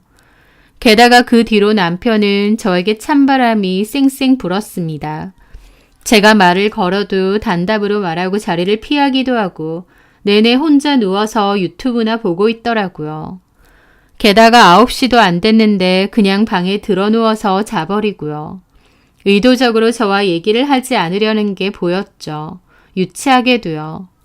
저한테 늘 다정했던 사람이었는데 딱 그 일을 계기로 달라지는 모습이 보이니까 기막히기도 하면서 오히려 제가 안절부절 못하게 되었습니다. 내가 너무 심하게 군 건가? 라는 생각도 들더라고요. 그래서 고민 끝에 결국 남편에게 다시 카드를 돌려주었습니다. 자기야, 이거 카드. 됐어. 불편하잖아. 월급도 다 보내버려서 없을 텐데. 됐다니까. 밥 굶으면 되고. 유치하게 왜 그래. 여기 카드. 나한테 줄 필요 없으니까 자기가 들고 다녀. 그 말에 남편은 저에게 그러더라고요. 자기야. 응? 우리 엄마 아빠 그리고 내 동생 다 자기를 아주 가깝고 사랑하는 가족으로 생각해. 그건 느껴지지? 뭐. 가족한테 그리고 사랑하는 사람한테 쓰는 돈 나는 안 아까워. 그래서 엄마가 생활비 달라고 했을 때도 다 드릴 수 있는 거고 돈보다는 가족이 더 중요한 거니까. 당연히 돈보다는 가족이 더 중요하긴 한데 자기는 사실 가족 없이 오랫동안 혼자 살아왔잖아. 그러니까 이런 부분이 좀 불편하고 아깝게 느껴질 수도 있어. 나는 그런 것도 이해해. 라더라고요. 제가 오랫동안 혼자 살았기 때문에 가족이 쓰는 걸 아까워한다는 뜻이었죠. 내 말은 그런 게 아니라 돈은 쓸 때는 쓰고 아낄 때는 또 아껴야 되는 거지. 우리 엄마 아빠가 생활비로 이 카드를 좀 더 쓴다 해도 자기한테 그렇게 큰 타격도 아니잖아. 대신 엄마 아빠가 우리 위해서 반찬도 챙겨주시고 엄마가 요즘 얼마나 주변에 자랑을 하는 줄 알아? 며느리가 이거 해줬다. 며느리 덕분에 사람 사는 것 같다. 이 나이에 드디어 팔 잡혔다 하시면서 아주 웃음꽃이 피었어. 나 여태까지 살면서 엄마가 그렇게 편안해 보이는 거 많이 못 봤거든. 그래서 자기한테 고마운 것도 있고. 근데 자기가 카드 좀 더 썼다고 화내니까 나 너무 서운하더라. 그러더라고요. 지금 돌이켜보면 제 카드 쓰려고 개수작 부린 건데 그때 당시에는 그런가 싶기도 하고 남편 말에 설득이 되기도 했습니다. 내가 너무 야박하게 굴었나 싶은 생각마저 들었으니까요. 그러니까 다시 카드 돌려줬잖아. 고마워 자기야. 자기가 이렇게 카드 돌려준 거. 이거 진짜 자기가 성숙한 사람이기에 가능한 것 같아. 우리 살면서 서로 사랑만 하고 살자. 서로 얼굴 붉히고 싸우고 그러지 말고. 알았지? 알았어. 그렇게 뭔가 찜찜한 마음을 한켠에 두고 남편과 화해를 했습니다. 싸움을 좋아하는 사람이 세상에 어디 있겠나요? 그냥 어지간하면 참고 넘어가고 맞춰주고 그렇게 살아야 된다고 생각했죠. 그런데 저는 얼마 되지 않아 가면 속에 감춰진 남편의 진짜 얼굴을 보았습니다. 어느 날 남편이 친구들 만나고 들어오겠다고 한 날이었어요. 새벽이 다 되어서야 집에 들어왔고 얼마나 술에 취했는지 몸도 못 가누더라고요. 그렇게 들어온 남편은 신발만 겨우 벗고 들어오다가 거실에 엎어져서 잠이 들었습니다. 제가 아무리 방에 들어가서 자라고 해도 말도 안 듣고 그대로 골아 떨어졌더라고요. 술에 취해 널브러진 사람을 제가 방까지 옮길 수도 없고 어쩔 수 없이 겉옷이랑 양말만 벗기고 이불을 덮어주려고 했습니다. 그런데 가만 보니까 남편 옷에서 술 냄새도 나지만 여자 향수 냄새가 물씬 나는 겁니다. 친구들 만나러 간다고 했는데 여자 향수 냄새? 좀 의아하더라고요. 게다가 남편의 외투를 벗겼는데 안에 입고 있던 남편의 옷에는 여자 머리카락이 두어 개 붙어 있는 거예요. 염색이 되어 있고 파마까지 되어 있는 긴 머리칼. 그걸 보는 순간 미간이 확 찌푸려지더라고요. 설마 라는 생각이 머리를 스쳤고 심장이 쿵쾅거리기 시작했습니다. 남편하고 근래에 카드 문제로 싸우기는 했으나 설마 남편이 딴짓을 하고 다닐 거라고는 생각 못했거든요. 가슴이 쿵쾅거리더라고요. 고민 끝에 남편의 핸드폰을 보기로 했습니다. 그런데 정작 핸드폰 잠금은 안 되어 있는데 카톡은 잠금을 해놨더라고요. 카톡 잠금 비밀번호는 몰라서 못 들어갔고 통화 내역을 들여다보기로 했습니다. 남편은 일할 때 개인 핸드폰도 많이 사용하기 때문에 모든 통화 내용이 다 녹음이 되게끔 해놨거든요. 그래서 통화 녹음 목록에 들어갔는데 녹음을 하나하나 들어보던 저는 충격적인 남편의 비밀을 모두 다 알게 되었죠. 첫 번째 충격적인 통화는 남편과 시동생이 한 통화였습니다. 시동생은 저희 남편더러 형 언제 오느냐고 형 올 때 형 카드로 기름 좀 넣어야겠다고 하더라고요. 남편은 네 돈으로 넣으라고 하니까 시동생은 우리 회사는 실적제인데 아직 돈을 제대로 못 받았다느니 기름 좀 공짜로 넣어주라느니 그런 얘기를 하고요. 그러면서 근데 이 양 사줄 거 좀 좋은 차 좀 사주지. 꼴랑 이거 사주냐? 진짜 더럽고 치사하네. 형수 돈 많은 거 진짜 맞아? 야, 원래 돈 많은 것들이 덧조자네. 나 진짜 그때 형수가 꼴랑 이거 사준다고 했을 때 그냥 안 받는다고 하려다가 말았잖아. 자기 차는 비싼 차 타고 다니면서 하나밖에 없는 시동생한테 겨우 이런 걸 사줘? 생각할수록 열받네. 거기다가 명의도 지 걸로 해놓고. 나도 더 좋은 걸 해줄 줄 알았는데 가만 보면 돈 버는 거에 비해서 손이 엄청 작긴 해. 형 차는 안 바꿔? 나는 나중에 기회 봐서 바꿔달라고 해야지. 형 차도 내 차처럼 이런 거 바꿔주는 거 아니야? 그랬단 봐. 바로 이혼이지. 국산차 받으면 바로 이혼 갈겨버려. 하면서 낄낄거리는데 입이 안 다물어졌습니다. 국산 승용차라고 해도 몇 천짜리인데 시동생한테 그 차를 해주는 게 쉬운 건가요? 그런데 고맙게 생각하기는커녕 겨우 이런 거 해줬다고 제 뒷담을 하더라고요.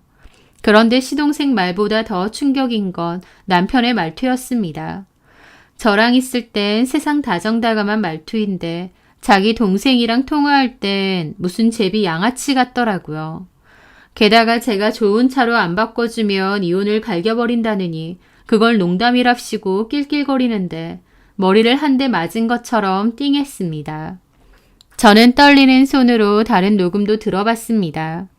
일 때문에 한 통화나 친구들과 가볍게 나눈 통화를 제외하고 또 낯익은 목소리가 들렸어요. 어머님이었죠. 아들, 나 이번에 친구들하고 제주도 여행 가기로 했는데 너 얼마 보탤래? 저번에도 가셨잖아요. 저번에는 강원도였고 이번에는 제주도. 옷도 좀 사야 되고 용돈 좀 보내. 돈 없어요. 카드 있잖아. 정희가 너 쓰라고 다시 줬다며. 엄마는 눈치가 없어요. 다시 받아도 초반에는 좀 안 쓰는 척 하다가 나중에 써야지. 그리고 그렇게 물 쓰듯이 쓰면 어떡해요. 뭘 물 쓰듯이 써. 최대한 자중하면서 썼는데. 그거 가지고도 뭐라 하디? 걔는 참 속 좁다. 나이도 많은 거 가진 거는 돈밖에 없다고 해서 결혼시켰더만 영 볼품없네. 걔 진짜 돈 많이 버는 거 맞아? 맞다니까. 걔네 할아버지가 죽으면서 다 넘기고 갔다니까. 근데 그거 조금 쓰는 거 가지고 그렇게 째째하게 구니? 나이 많아서 돈도 시원시원하게 쓰고 통도 큰 줄 알았더니 가만 보면 너무 좀스러워. 어쨌든 나 여행 갈 때 돈 필요하니까 돈은 좀 보내. 카드 현금 서비스를 좀 받던지. 알았어요. 어머님도 똑같았습니다. 남편도 시댁 식구들도 저를 철저히 돈으로만 봤더라고요. 남편도 애초에 저한테 돈 때문에 접근한 것 같았고요. 그런데 너무 이상했습니다. 도대체 남편이 나에 대해서 어떻게 알아서 접근을 한 걸까 싶었죠. 저는 그냥 후배 성미가 러닝 동호회에 들어가자고 해서 들어간 거고 그 동호회 사람들에게 저에 대해 시시콜콜 얘기한 적이 없어요. 그렇다고 제가 평소에 하고 다니는 걸 부유하게 과시하면서 다니는 것도 아니고요. 그런데 그 후에 들은 녹음에서 그 모든 비밀을 알게 되었습니다. 남편에게는 오랫동안 내연관계를 즐기던 여자가 있었다는 것을요. 아니 어쩌면 저랑 결혼 전부터 그 여자랑 만나왔으니 그 여자가 저보다 먼저겠더라고요. 그 여자랑의 통화 내용도 있었고 애초에 그날도 그 여자랑 만나고 술 마시다 들어온 것 같더라고요. 그걸 들은 저는 그 어떤 통화 내용보다 더 크게, 더 세게 뒤통수를 맞은 듯 했습니다. 자기야. 자기. 오늘 늦지 말고 와. 저번처럼 늦으면 나 그냥 간다. 일찍 갈게. 그때는 차가 너무 막혀서. 오늘 웬일로 늦게까지 있어도 되는 거야? 남편 해외 출장 갔어. 자기 남편은 맨날 출장이야. 출장 아니고 어디서 두 집 살림하는 거 아니야? 차라리 그랬으면 좋겠다. 그 김에 확 정리하고 자기랑 살림 차리게. 나도 그렇게 할까? 됐어. 빵빵한 저금통이랑 같이 사는데 열심히 더 꺼내 먹어야지. 근데 생각보다 너무 깐깐하고 돈이 잘 안 나와. 쓰긴 쓰는데 영. 그 언니가 원래 그래. 그래도 돈 많은 거 맞고 자기 사람이다 싶으면 팍팍 쓸 거니까 잘 좀 구슬려 봐. 요즘은 그렇게 하기도 싫어. 정 떨어져. 언니한테 돈 받아서 나중에 사업도 할 거라며. 그때까지는 언니랑 잘 좀 지내. 알았어. 자기 말 들을게. 애초에 자기가 돈 많은 언니 있다고 붙여준 거잖아. 외로운 그 언니한테는 남자 붙여주고 돈 없는 자기한테는 확실한 저금통 붙여주고 일석이조지 뭐. 하며 웃는데 저는 너무 충격을 받아서 멍해졌습니다. 그 여자는 다름 아닌 제 후배인 성미였으니까요. 저한테 애초에 러닝 동호회를 가자고 했던 망설이는 저에게 적극적으로 남편을 추천했던 바로 그 후배요. 그 후배가 사실은 저희 남편과 그렇고 그런 사이였고 의도적으로 남편에게 저에 대해 흘리고 붙여줬던 겁니다. 돈 많고 외로운 언니니까 잘해보라고요. 다른 사람도 아니고 아는 사람에게 이런 배신을 당했다 생각하니 기가 막히고 코가 막혔죠. 남편의 상간녀가 성미라는 걸 알게 되고 또 애초에 남편이 저에게 의도적으로 접근했다는 걸 알게 되고 저는 분노로 온몸을 떨었습니다. 눈에서는 눈물이 쉴 새 없이 흐르더라고요. 아무것도 모르고 골아 떨어져 자고 있는 남편을 보는데 마음 같아선 들고 있는 핸드폰으로 남편 머리라도 찍어버리고 싶더라고요. 그렇게 사탕 발린 소리라더니 사실은 철저히 저를 속이고 이용한 거잖아요. 남편도 시댁 식구들도 성미마저도 믿을 사람 하나 없구나. 가장 가깝다고 생각했던 인간들한테 이토록 처절한 배신을 당했구나. 눈물이 너무 흘러서 옆에서 끄끄거렸습니다. 남편은 잠에 빠져 제가 우는지 뭐 하는지도 모르고 쿨쿨 자더라고요. 그런 얘기까지 들었는데 당연히 결혼 생활을 더 유지할 순 없었습니다. 저는 이혼을 결심했고 철저히 준비해서 저 인간들을 내 인생에서 깨끗이 몰아내겠다고 다짐했죠. 그렇게 저는 바로 잘 알고 지내던 변호사님께 상담을 했습니다. 할아버지 때부터 알고 지내시던 분이었는데 그분은 자기는 가사 전문이 아니니 잘 아는 이혼 전문 변호사를 소개해 주셨죠. 여태까지 쓴 것에 대해서도 다 청구를 하고 싶었지만 제 의지로 쓰라고 한 것이고 가족에게 쓴 것이라서 돌려받기는 힘들 거라고 하시더라고요. 다만 위자료 소송은 얼마든지 걸 수 있고 시동생에게 준 차도 애초에 제 명의라서 반환 요구를 할 수 있다고 하셨죠. 저는 쓴 건 돌려받지 않아도 된다. 다만 깨끗이 이혼하고 위자료는 제대로 받겠다고 했습니다. 그렇게 곧바로 남편 폰에 있던 통화 내역을 증거 삼아 소송에 들어가기로 했습니다. 그리고 저는 남편의 짐을 싹 정리해서 시댁으로 보내버렸습니다.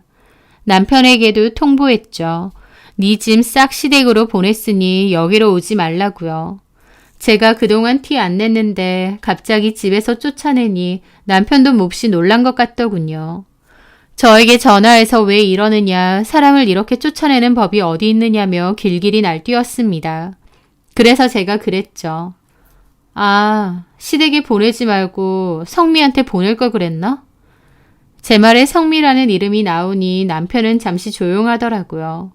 그러더니 아니, 성미 누나한테 뭘 보낸다는 거야, 갑자기?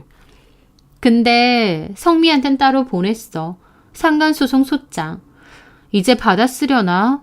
남편 출장 갔다가 다시 왔다고 했으니 남편이 받았을까 모르겠네. 못 받았으면 내가 직접 얘기해주고. 제가 다 알고 있다는 걸 안 남편은 그제야 태도를 바꿔 빌더라고요. 여보, 무슨 오해가 있었던 것 같아. 나 성미 누나랑 그냥 친하게 지낸 거지. 아무 사이도 아니야. 그렇게 친하게 지내서 같이 호텔 가고 선물 주고 그랬나 보다.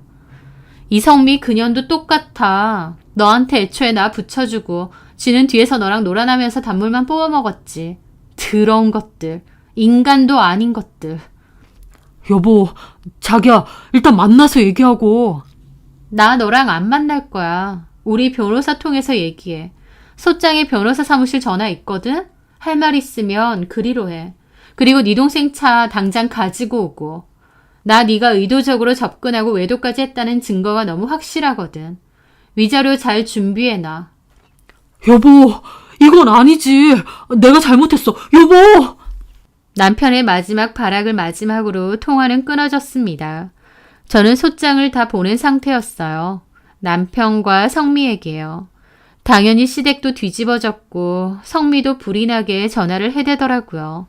언니, 이건 아니지. 언니가 다 오해한 거야. 네가 제일 나쁜 년이야. 너 애초에 일부러 김연아한테 나 붙인 거지. 여자 등쳐먹는 제비 새끼를 나한테 일부러. 나는 너를 정말 친한 후배이자 동생으로 아껴왔는데 어떻게 이러니? 아니야, 그게 아니라 정말 연호가 좋은 남자인 것 같고 언니한테 관심이 있어 보여서. 닥쳐. 내가 다 아는데 끝까지. 너 여태까지 너네 남편 모르게 바람피고 다닌 거 내가 입 다물어 줬거든? 네 사생활이니까 참견할 이유도 없고. 근데 이젠 아니지. 니네 남편 회사에 내가 좋은 선물 하나 보냈다. 뭐라고? 언니, 잠깐만! 제가 보낸 건 상간소송만이 아니었어요. 성미 남편 회사로 서류봉투를 하나 보냈는데 그 서류봉투 안에는 성미와 제가 나누었던 카톡 캡처들이 들어있었죠. 사실 성미는 제 남편 말고도 만나는 남자들이 꽤 있었거든요.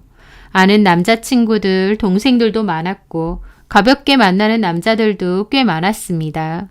그런 걸 저한테 카톡으로 얘기한 적도 있고 누구랑 호텔 왔다느니 그런 얘기를 한 적도 여러 번이죠.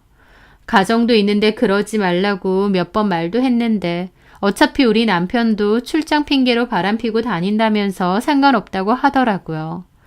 남의 가정 사니까 저도 더 이상 얘기는 안 했는데 그 대화 내용들 다 인쇄해서 성미 남편한테 보내버렸습니다. 현재 내 남편하고 바람나서 상간소송 걸었다는 내용도 함께요. 당연히 성미 집도 난리가 났겠죠. 시모도 저에게 전화해서 오해네 어쩌네 절절 매길래 그랬습니다. 어머니, 남편하고 시댁 식구들한테는 제가 사람이 아니라 현금 ATM기도 보였나 봐요. 제가 멍청하고 어리숙해서 제대로 당한 것 같은데 이제는 그만 당할랍니다. 이혼하겠습니다. 저 나이도 많고 돈 말고는 볼 것도 없다고 하셨죠? 저는 이혼할 테니 마음에 쏙 드는 며느리 구해서 재혼시키던지 알아서 하시고요. 어머님은 위자료 소송만이라도 취하해달라고 하시는데 여태까지 내 카드 쓴 것만 봐도 그 위자료는 제 돈 돌려주신다고 생각하라고 했습니다. 그렇게 저는 본격적인 소송을 진행했고 남편은 처음에는 돈 없어서 변호사 선임도 못한다고 징징하더니 결국은 선임해서 법적으로 다퉜습니다. 하지만 의도적으로 저에게 접근한 것도 맞고 외도한 것도 맞고 제 뒤통수 친 것도 다 맞는데 굳이 왜 돈 써서 변호사 사가며 대응을 하는지 모르겠더라고요. 여러 다툼 끝에 결국 저한테 유리한 쪽으로 결론이 났고 저는 위자료 받고 이혼도 확정짓게 되었습니다. 그리고 성미로부터도 위자료 받아냈는데 성미는 자기랑 개인적으로 나눈 카톡을 자기 남편한테 보냈다며 저를 고소했다더라고요. 저는 그 일로 조사까지 받기는 했지만 상황을 참작받아서 별 문제 없이 종결이 되었습니다. 성미는 남편에게 바로 이혼을 당했다고 했고 성미 남편이 저희 남편에게 상간소송도 걸었다고 하더라고요. 남 이용해 먹고 등쳐먹으려고 하더니 줄줄이 소송당하고 꼬라지가 아주 우습게 됐더라고요. 저는 시동생에게 차도 돌려받았는데 시동생 하는 일도 제대로 된 회사도 아니어서 오히려 돈만 날리고 그만둔 것 같았습니다. 남편은 위자료도 분할해서 내야 하고 밑빠진 독 같은 자기 집 생활비 낸다고 허덕인다고 하고 어머님도 결국 다시 일 나가신다고 하더라고요. 돈 많은 며느리 뒀다고 신나서 돈 쓰고 즐기고 다니셨는데 결국 엔딩은 그 작은 전셋집에 식구들 옹기종기 모여 생활비 걱정하고 위자료 갚을 걱정하는 처지가 되었습니다. 저를 사람이 아니라 철저하게 돈으로만 봤던 남편과 시댁 식구들, 그리고 이성미. 결국 본인들이 저지른 죗값은 처절하게 돌려받은 것 같았죠. 저는 짧은 결혼 생활을 끝으로 다시 싱글로 돌아왔습니다. 그런데 제 마음가짐은 결혼 전과는 많이 달라져 있었어요. 결혼 생활을 한번 해봤다 보니 오히려 미련도 없고 2번은 안 해도 되겠다는 생각도 들고요. 애초에 그런 결혼을 하지 않았다면 가장 좋았겠지만 또 그런 선택을 했기 때문에 지금의 자유가 더 소중하고 행복한 게 아닌가 싶기도 하네요. 또 한 가지는 내 마음속 외로움은 내가 알아서 하는 거지 남에게 기대서는 안 된다는 것도 깨달았습니다. 야무지고 씩씩하게 살겠다고 했던 할아버지의 당부를 떠올리면서 앞으로는 저 혼자서도 행복하게 잘 살아가려 합니다. 제 사연 들어주셔서 감사합니다.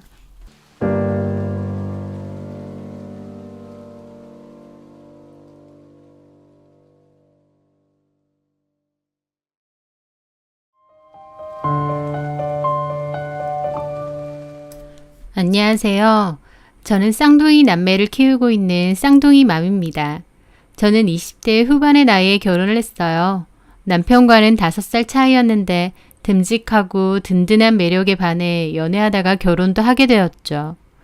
남편과 결혼 준비할 당시에 어머님이 성격이 좀 특이하고 고집도 엄청 세다는 말을 많이 들었어요. 가족 누구도 감당이 안 된다고요. 시어머니 자리가 그렇다고 하니 걱정이 안 된 건 아니지만 그래도 남편이 제 편이고 저를 제일 우선으로 생각할 거라고 누누이 얘기했기에 믿고 결혼까지 했습니다. 결혼하고 직접 겪어보니까 어머님은 좀 유별스러운 성격이시긴 했어요. 본인 말이 곧 법이다 라고 할 정도로 고집도 세고 성격도 센 편이셨죠. 아버님도 꼼짝 못했고요. 남편은 누나가 2분 있는데 신우들도 무조건 어머님 성격에 네 하고 맞출 정도입니다. 하지만 저는 생각만큼 어머님을 대하는 게 그렇게 힘든 건 아니었어요. 어머님이 고집이 세고 본인 뜻대로 뭐든 해야 되는 성격이시긴 해도 적당히 잘 맞춰드리고 네네 해드리면 큰 트러블은 없었거든요. 하지만 제가 아이를 임신하고부터 어머님과의 갈등은 시작되었습니다. 저는 쌍둥이를 임신하게 됐는데요. 성별이 하나는 아들, 하나는 딸이라고 하더라고요. 저나 남편은 몹시 기뻤습니다. 아들은 아들대로 좋고 딸은 또 딸대로 좋은데 둘 다라고 하니 너무 좋더라고요. 저는 예전부터 남매를 키워보고 싶은 생각이 있었는데 아들, 딸 골고루 있다 보니 제가 원하는 대로 된 것 같아 더 좋았습니다. 친정 부모님도 다 좋아하셨고 시아버지도 기뻐하셨어요. 신우들도 다 축하해 주셨고요. 다만 한 분, 어머님의 반응은 달랐습니다. 둘 다 아들이면 좋은데 쓸데없이 한 놈은 딸이냐 그러셨거든요. 저희 어머님은 지독한 남아 선호 사상을 갖고 계세요. 나이가 엄청 많으신 것도 아닌데 마인드는 완전 고리타분한 옛날 분이시죠. 아무리 남아 선호 사상이 있으신 분이라고 해도 시대 분위기라는 게 있다 보니 속으론 그런 게 있어도 겉으로는 티를 잘 안 내시는 분들도 많잖아요. 하지만 저희 어머님은 거리낌 없이 대놓고 아들 최고, 딸은 필요 없다를 말하시는 분이었습니다. 저희 남편이 3남매 중 막내 아들인데요. 어머님 역시 아들을 얻기 위해 신우 둘을 낳은 거라고 하시더라고요. 만약 저희 남편도 아들이 아니라 딸이었다면 아들을 낳을 때까지 낳으셨겠죠. 뭐 예전에야 그런 일이 흔했잖아요. 시어머니가 아들 낳으라고 구박하고 그래서 며느리들은 아들 낳으려고 계속 출산하고 그런 이야기요. 하지만 저희 남편 말로는 오히려 할머니는 그렇게 안 하셨다는데 저희 어머님 자체가 아들을 굉장히 갖고 싶어하고 선호하셨대요. 무조건 나는 아들을 낳을 거다라는 게 강하셨다네요. 누가 압박을 해서 아들을 낳은 게 아니라 본인이 엄청 원하신 거였죠. 그래서 결국 저희 남편을 낳으셨지만요. 지금도 신우 형님들이 어머님께 참 잘하고 효도하는데도 어머님은 저희 남편이 최고다, 아들이 최고다 하시는 분이시긴 합니다. 하여튼 그건 본인 얘기고 저희 아이들은 어찌됐든 저와 남편의 자식들이잖아요. 게다가 본인이 그토록 원하는 손자가 없는 것도 아닌 상황인데 둘 다 아들이 아니라고 한 명은 딸이라고 너무 마음에 안 들어 하시더군요. 한 번은 저한테 전화해서 쌍둥이면 한 명은 수술도 된다고 들었는데 수술하는 게 어떻겠느냐 소리까지 하셨어요. 저 그 말 듣고 너무 질겁하고 당황했습니다. 멀쩡히 잘 크고 있는데 제 딸을 수술해서 없애자니요. 이게 친할머니가 할 소린가요? 저 웬만해선 어머님 말씀에 네네 하고 맞춰드리지만 그날은 바들바들 떨었습니다. 어떻게 그렇게 말하시냐고, 말이 되는 소리를 하시라고요. 제가 그렇게 하니 시어머니 보고 말하는 꼬라지 보라고 어머님이 더 화가 나셨죠. 그때 한바탕 하고 남편에게 다 얘기했고 남편도 잔뜩 화나서 어머님한테 그런 식으로 말할 거면 우리는 연락도 안 할 거고 안 갈 거다라고 했습니다. 그 후 남편은 저한테 아이 출산하기 전까진 우리 엄마랑 연락도 하지 말라고 찾아뵙는 것도 안 가도 된다고 했고요. 저는 어머님이 딸은 수술하자는 말이 너무 충격이고 소름 끼쳤습니다. 상처도 너무 됐고요. 임신 중인데 아이들한테 안 좋은 영향을 끼치는 건 아닐까 걱정도 됐죠. 그래서 남편 말대로 저는 어머님 번호부터 차단하고 일체 연락 안 했습니다. 어머님이 왠지 혼자서 분노하고 계실 것 같아서 걱정도 없지는 않았어요. 하지만 감사하게도 신우 형님 두 분 다 제 역성을 들어주셨죠. 잘했다면서 엄마는 우리가 실드 쳐줄 테니 걱정 말고 올케는 태교에나 신경 쓰라고 해주셨어요. 남편도 적극적으로 잘 막아주었고요. 그렇게 저는 무사히 아이들을 출산하게 되었습니다. 아이 낳은 소식은 남편이 시부모님께 전해드렸고 아이들 사진이나 동영상 같은 건 계속 보내드렸습니다. 직접 만나지는 않았고요. 저도 어머님이랑 그렇게 싸우고 틀어진 게 내내 마음이 안 좋았고 아예 안 보고 살 게 아니니까 언젠가는 풀어야 된다는 마음도 있었어요. 그리고 사실 그때만 해도 어머님이 직접 손자 손녀를 보시게 되면 마음이 달라지실 거라 생각했고요.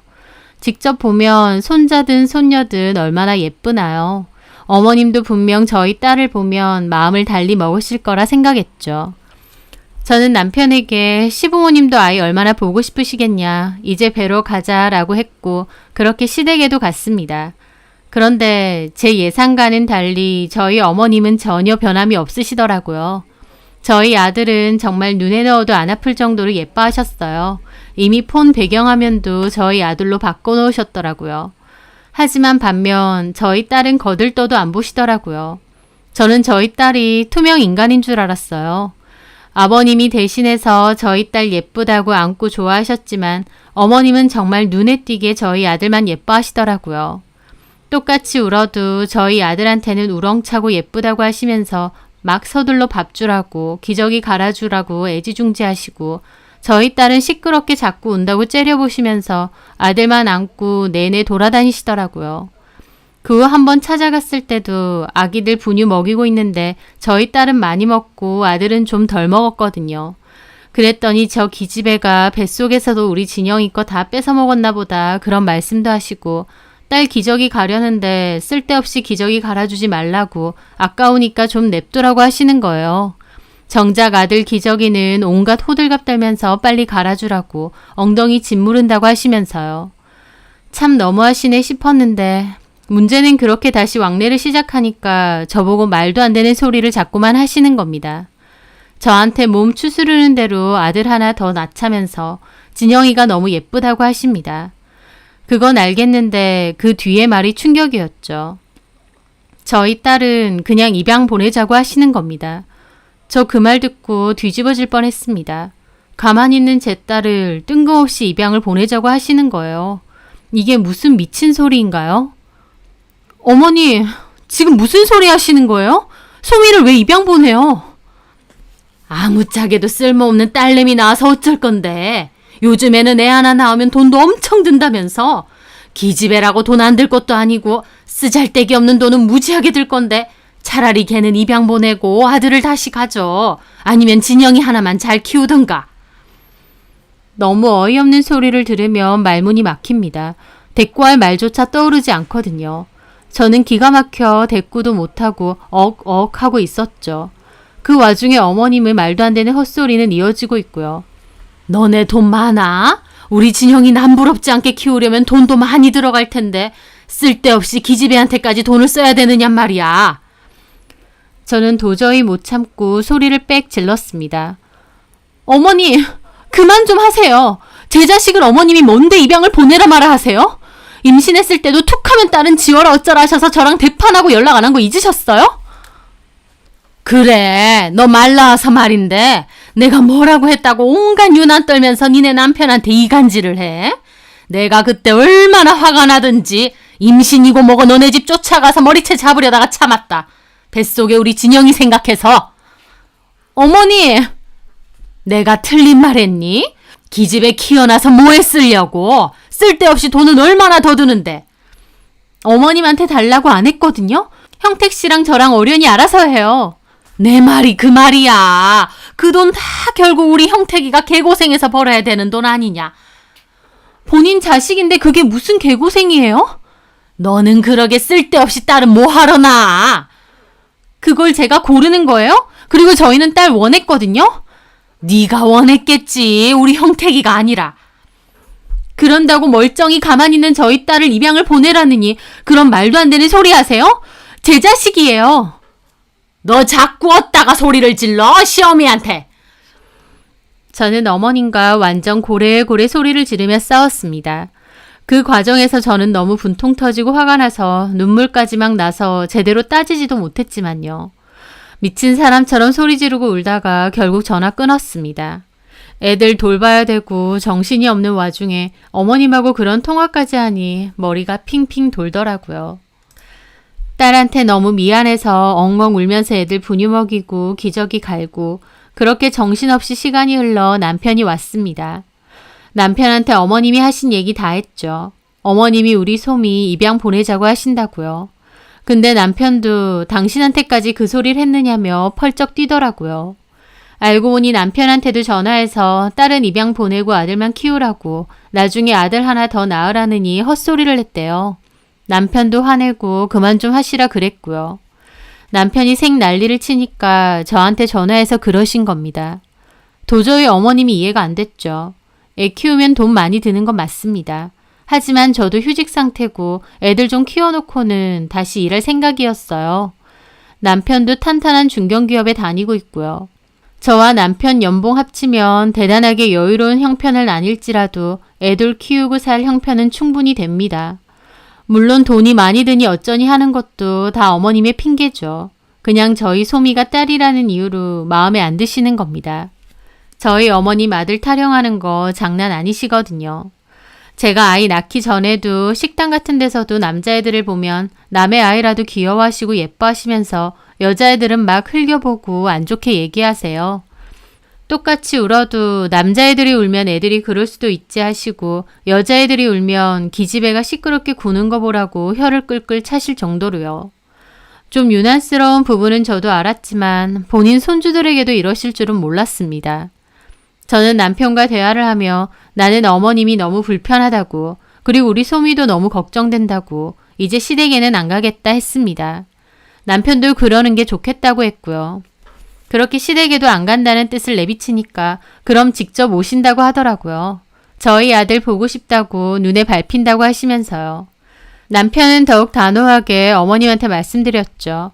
대놓고 우리 딸 차별하고 싫어하실 거면 집에도 오지 마시라고요.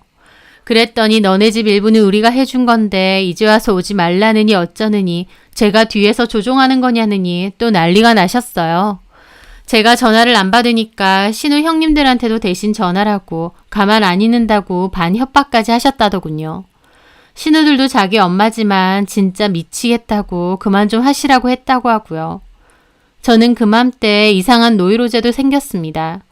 어머님이 갑자기 눈이 돌아서 우리 집에 쳐들어와 딸을 데리고 가버릴 것 같은 상상이 들었거든요. 저 몰래 애를 어디다 버리고 올 것 같은 그런 악몽까지 몇 번 꿀 정도로요. 남도 아니고 친손주인데 어떻게 이럴 수가 있나. 다른 사람도 아니고 할머니가 이렇게 무서워도 되는 일인가 하며 스트레스가 심했었죠. 그러다가 명절이 다가왔습니다. 어머님은 명절 때 오라고 남편을 통해 단호히 말하셨습니다. 남편은 안 간다고 했고요. 자꾸 이런 상황이 지지부진하게 이어지니까 저는 차라리 마지막으로 제대로 말씀드리고 끝을 내자고 했습니다.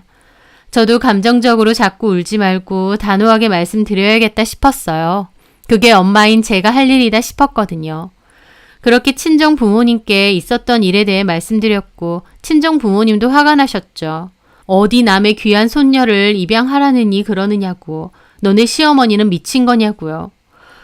저는 어쨌든 내가 우리 아이들의 엄마니까 시어머니랑 단판을 짓고 오겠다 말씀드렸습니다.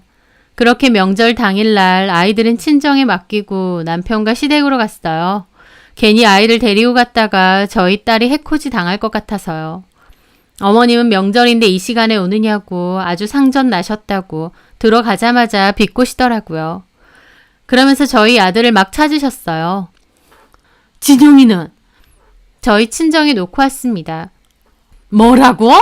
야! 자주 보여주는 것도 아니면서 기꼬도면서 애를 놓고 와? 누구 맘대로 놓고 올 거면 기집애나 놓고 오지. 진영이는 데리고 와! 제가 제 자식들 위험할까봐 그렇게 한 건데 어머님은 소리까지 지르면서 난리를 치시더군요. 통화를 하는 것보다 직접 어머님이 소리 지르는 걸 보니 더 경악스러웠죠. 엄마, 자꾸 이러시면 저희 그냥 갑니다. 너네는 애 안 보여준다. 이제 안 온다. 그냥 간다 하는 게 무슨 협박이야? 형택이 너는 결혼 전에는 안 그러더니 완전 바뀌었네. 네 마누라가 그렇게 알아 시키든? 엄마, 그만 좀 하세요. 진짜 왜 이래요? 하지만 어머님은 신우들이 말리든 말든 저한테 삿대질을 하셨어요. 저한테 엄청 쌓인 게 많은 것처럼 폭주를 하시더라고요. 시댁 오기 싫은 좋은 핑곗거리 하나 생겼네. 그렇죠, 며느님? 비아냥거리는 어머님을 보며 저도 마음을 굳혔습니다. 어머님, 제가 단호하게 말씀드려야 될 것 같아서 오늘 온 겁니다. 저 길게 말 안 할게요. 저희 솜이 입양시킬 생각 전혀 없어요. 제가 미쳤나요? 어머님도 그런 줄 아시고 앞으로도 저한테 입양 얘기하시거나 저희 딸한테 함부로 대하시면 저랑 남편은 어머님하고 인연 끊을 겁니다. 그뿐만 아니고 혹시라도 제 딸 건드리면 저 가만 안 있습니다. 어머님이고 뭐고 절대 가만 안 있을 거예요. 그거 분명히 경고드리려고 온 겁니다. 제 말에 어머님 얼굴 완전 뻘겋게 달아오르시더니 따지시더라고요. 쓸모없는 기집애나 낳은 주제에 네가 뭔데 내 아들이랑 인연을 끊게 하네 마네해. 그리고 뭐? 경고? 가만 안 있어? 네가 가만 안 있으면 어쩔 건데? 제 자식 건드리면 저도 절대 안 참는다 그 말이에요. 됐습니다. 어머님하고 말이 안 통하네요. 저 앞으로 이 집 안 옵니다. 저희 애들 볼 생각 마세요. 저희 애들한테도 어머님 같은 할머니는 필요 없습니다. 했더니 눈앞에서 어머님이 눈알이 도는 게 느껴지더라고요. 저는 마음을 다잡고 말했지만 순간 좀 무서웠습니다. 하지만 제 자식을 위해서라면 그런 것쯤은 괜찮았어요. 남편도 어머님께 좀 적당히 하시라고 우리가 이렇게 발끝낸 건 다 엄마 때문이라고 한 소리 하고 저 데리고 마당 가로질러서 나오려고 할 때였어요. 갑자기 제 머리가 확 뒤로 젖혀졌습니다. 어머님이 달려와서 나가려는 제 머리채를 휘어잡으신 거죠. 신우들도 달려와서 어머님 붙잡고 남편도 소리 지르면서 놓으라고 하고 저희 어머님 체구도 작고 깡 마르셨는데 도대체 어디서 그런 힘이 나온 건지 제 머리채를 악착같이 당기는 겁니다. 욕인지 뭔지 악다구니를 쓰시면서요. 저 머리 너무 아프고 정신없는 틈에 온 힘을 다해서 어머님을 확 밀었어요. 그 바람에 어머님 그대로 확 나가 떨어지면서 바닥에 주저앉으시더라고요. 아이고 나 죽네 소리 지르시면서요. 엉덩이를 다치신 건지 자리에 주저앉아 못 움직이시고 저는 그 앞에서 다시는 여기는 안 온다고 이 집이라면 이제 끔찍하다 소리 질렀습니다. 어머님 곡소리에 신우들이 모시고 병원으로 갔고요. 저와 남편은 차 타고 그냥 친정으로 갔죠. 가는 길에 거울 열어서 제 상태 보는데 머리 뜯겨 있고 참담하더라고요. 남편은 미안하다고 우리 엄마가 왜 저러는지 나도 미치겠다고 그러고요. 저는 아무 말 안 하고 머리 대충 수습하고 친정으로 갔죠. 나중에 들으니까 어머님은 엉덩이뼈에 금이 갔다고 하더라고요. 어머님은 끝까지 며느리가 나를 쳐서 이렇게 됐다느니 어쩌느니 하는데 신우들도 자꾸 이러면 우리도 안 온다고 그만하시라 뭐라고 했답니다. 아무리 엄마라고 해도 자꾸 이렇게 미친 짓 하면 우리도 못 본다고 하면서요. 어머님은 진짜 이상한 사람이지만 남편이고 신우들은 정상적인 사람들이고 또 제 편이 되어주어서 너무 고맙더라고요. 그렇게 한바탕 하고 저희 아이들을 보는데 미안하기도 하고 눈물도 나더라고요. 괜히 가서 머리 뜯기고 온 걸 수도 있지만 어머님한테 내 딸 가지고 왈가왈부하지 말라는 경고는 꼭 제 입으로 말하고 싶었습니다. 그렇게 시댁과는 인연을 끊었는데 나중에 어머님이 남편 통해서 인연 끊을 거면 집 살 때 보태준 돈 내놔라 어째라 하셨어요. 정말 끝까지 질리게 하시더군요. 그래서 저희 친정집에서 돈 빌려주셨습니다. 그깟 돈 주고 말아버리라고요. 남편도 어머님께 엄마한테 진짜 실망이라고 이제 돈도 돌려드렸고 정말 다시는 볼 일 없을 거라 그랬습니다. 그 사건들로 인해 저희 집도 인연 끊었고 신우들도 완전 어머님한테 질려서 예전보다는 연락도 자주 안 하고 잘 안 찾아간다고 하더라고요. 솔직히 신우들도 딸이라는 이유로 차별 많이 받고 컸지만 그래도 자식이라고 어머님께 잘했던 거였거든요. 근데 일로 인해 신우들도 과거에 차별받았던 일들도 다 떠오르고 자기 엄마지만 진짜 징글맞다면서 발길을 많이 끄는 거였죠. 어머님은 뒤늦게 신우 통해서 자기가 잘못했다고 저희한테 말 전해달라고 하셨어요. 다시는 소미 입양 보내자느니 안 할 테니까 애들 좀 보여달라고 하셨다는데 저는 그럴 생각 전혀 없습니다. 사람이 그렇게 한순간에 바뀌나요? 당장은 남편이고 신우들이고 발길 끊고 손주들도 눈에 밟히니까 저러시지만 절대 오래 못 간다는 거 너무 잘 알거든요. 남편이야 어머님 아들이니까 정 보고 싶으면 남편 혼자 가도 됩니다. 저 그런 것까지 말릴 생각은 없어요. 하지만 제 자식들은 절대 안 보여드릴 겁니다. 손자라서 예쁘고 손녀라서 밉다고 하시는데 저한테는 둘 다 똑같이 천금만금 귀한 자식들이거든요. 어머님의 행동, 말투, 눈빛 때문에 제 딸에게도 괜한 상처 주고 싶지도 않습니다. 또 저희 아들을 생각해서라도 그런 차별적인 할머니의 애정은 모르는 게 낫다 싶고요. 여자는 약해도 엄마는 강하다는 말이 있죠. 누가 뭐라고 해도 저는 제 자식 잘 지킬 생각입니다. 어머님도 오죽하면 착한 자식들이 그렇게 등을 돌리는 건지 본인의 지난 날을 잘 돌이켜 보셨으면 싶네요. 제 사연 들어주셔서 감사합니다.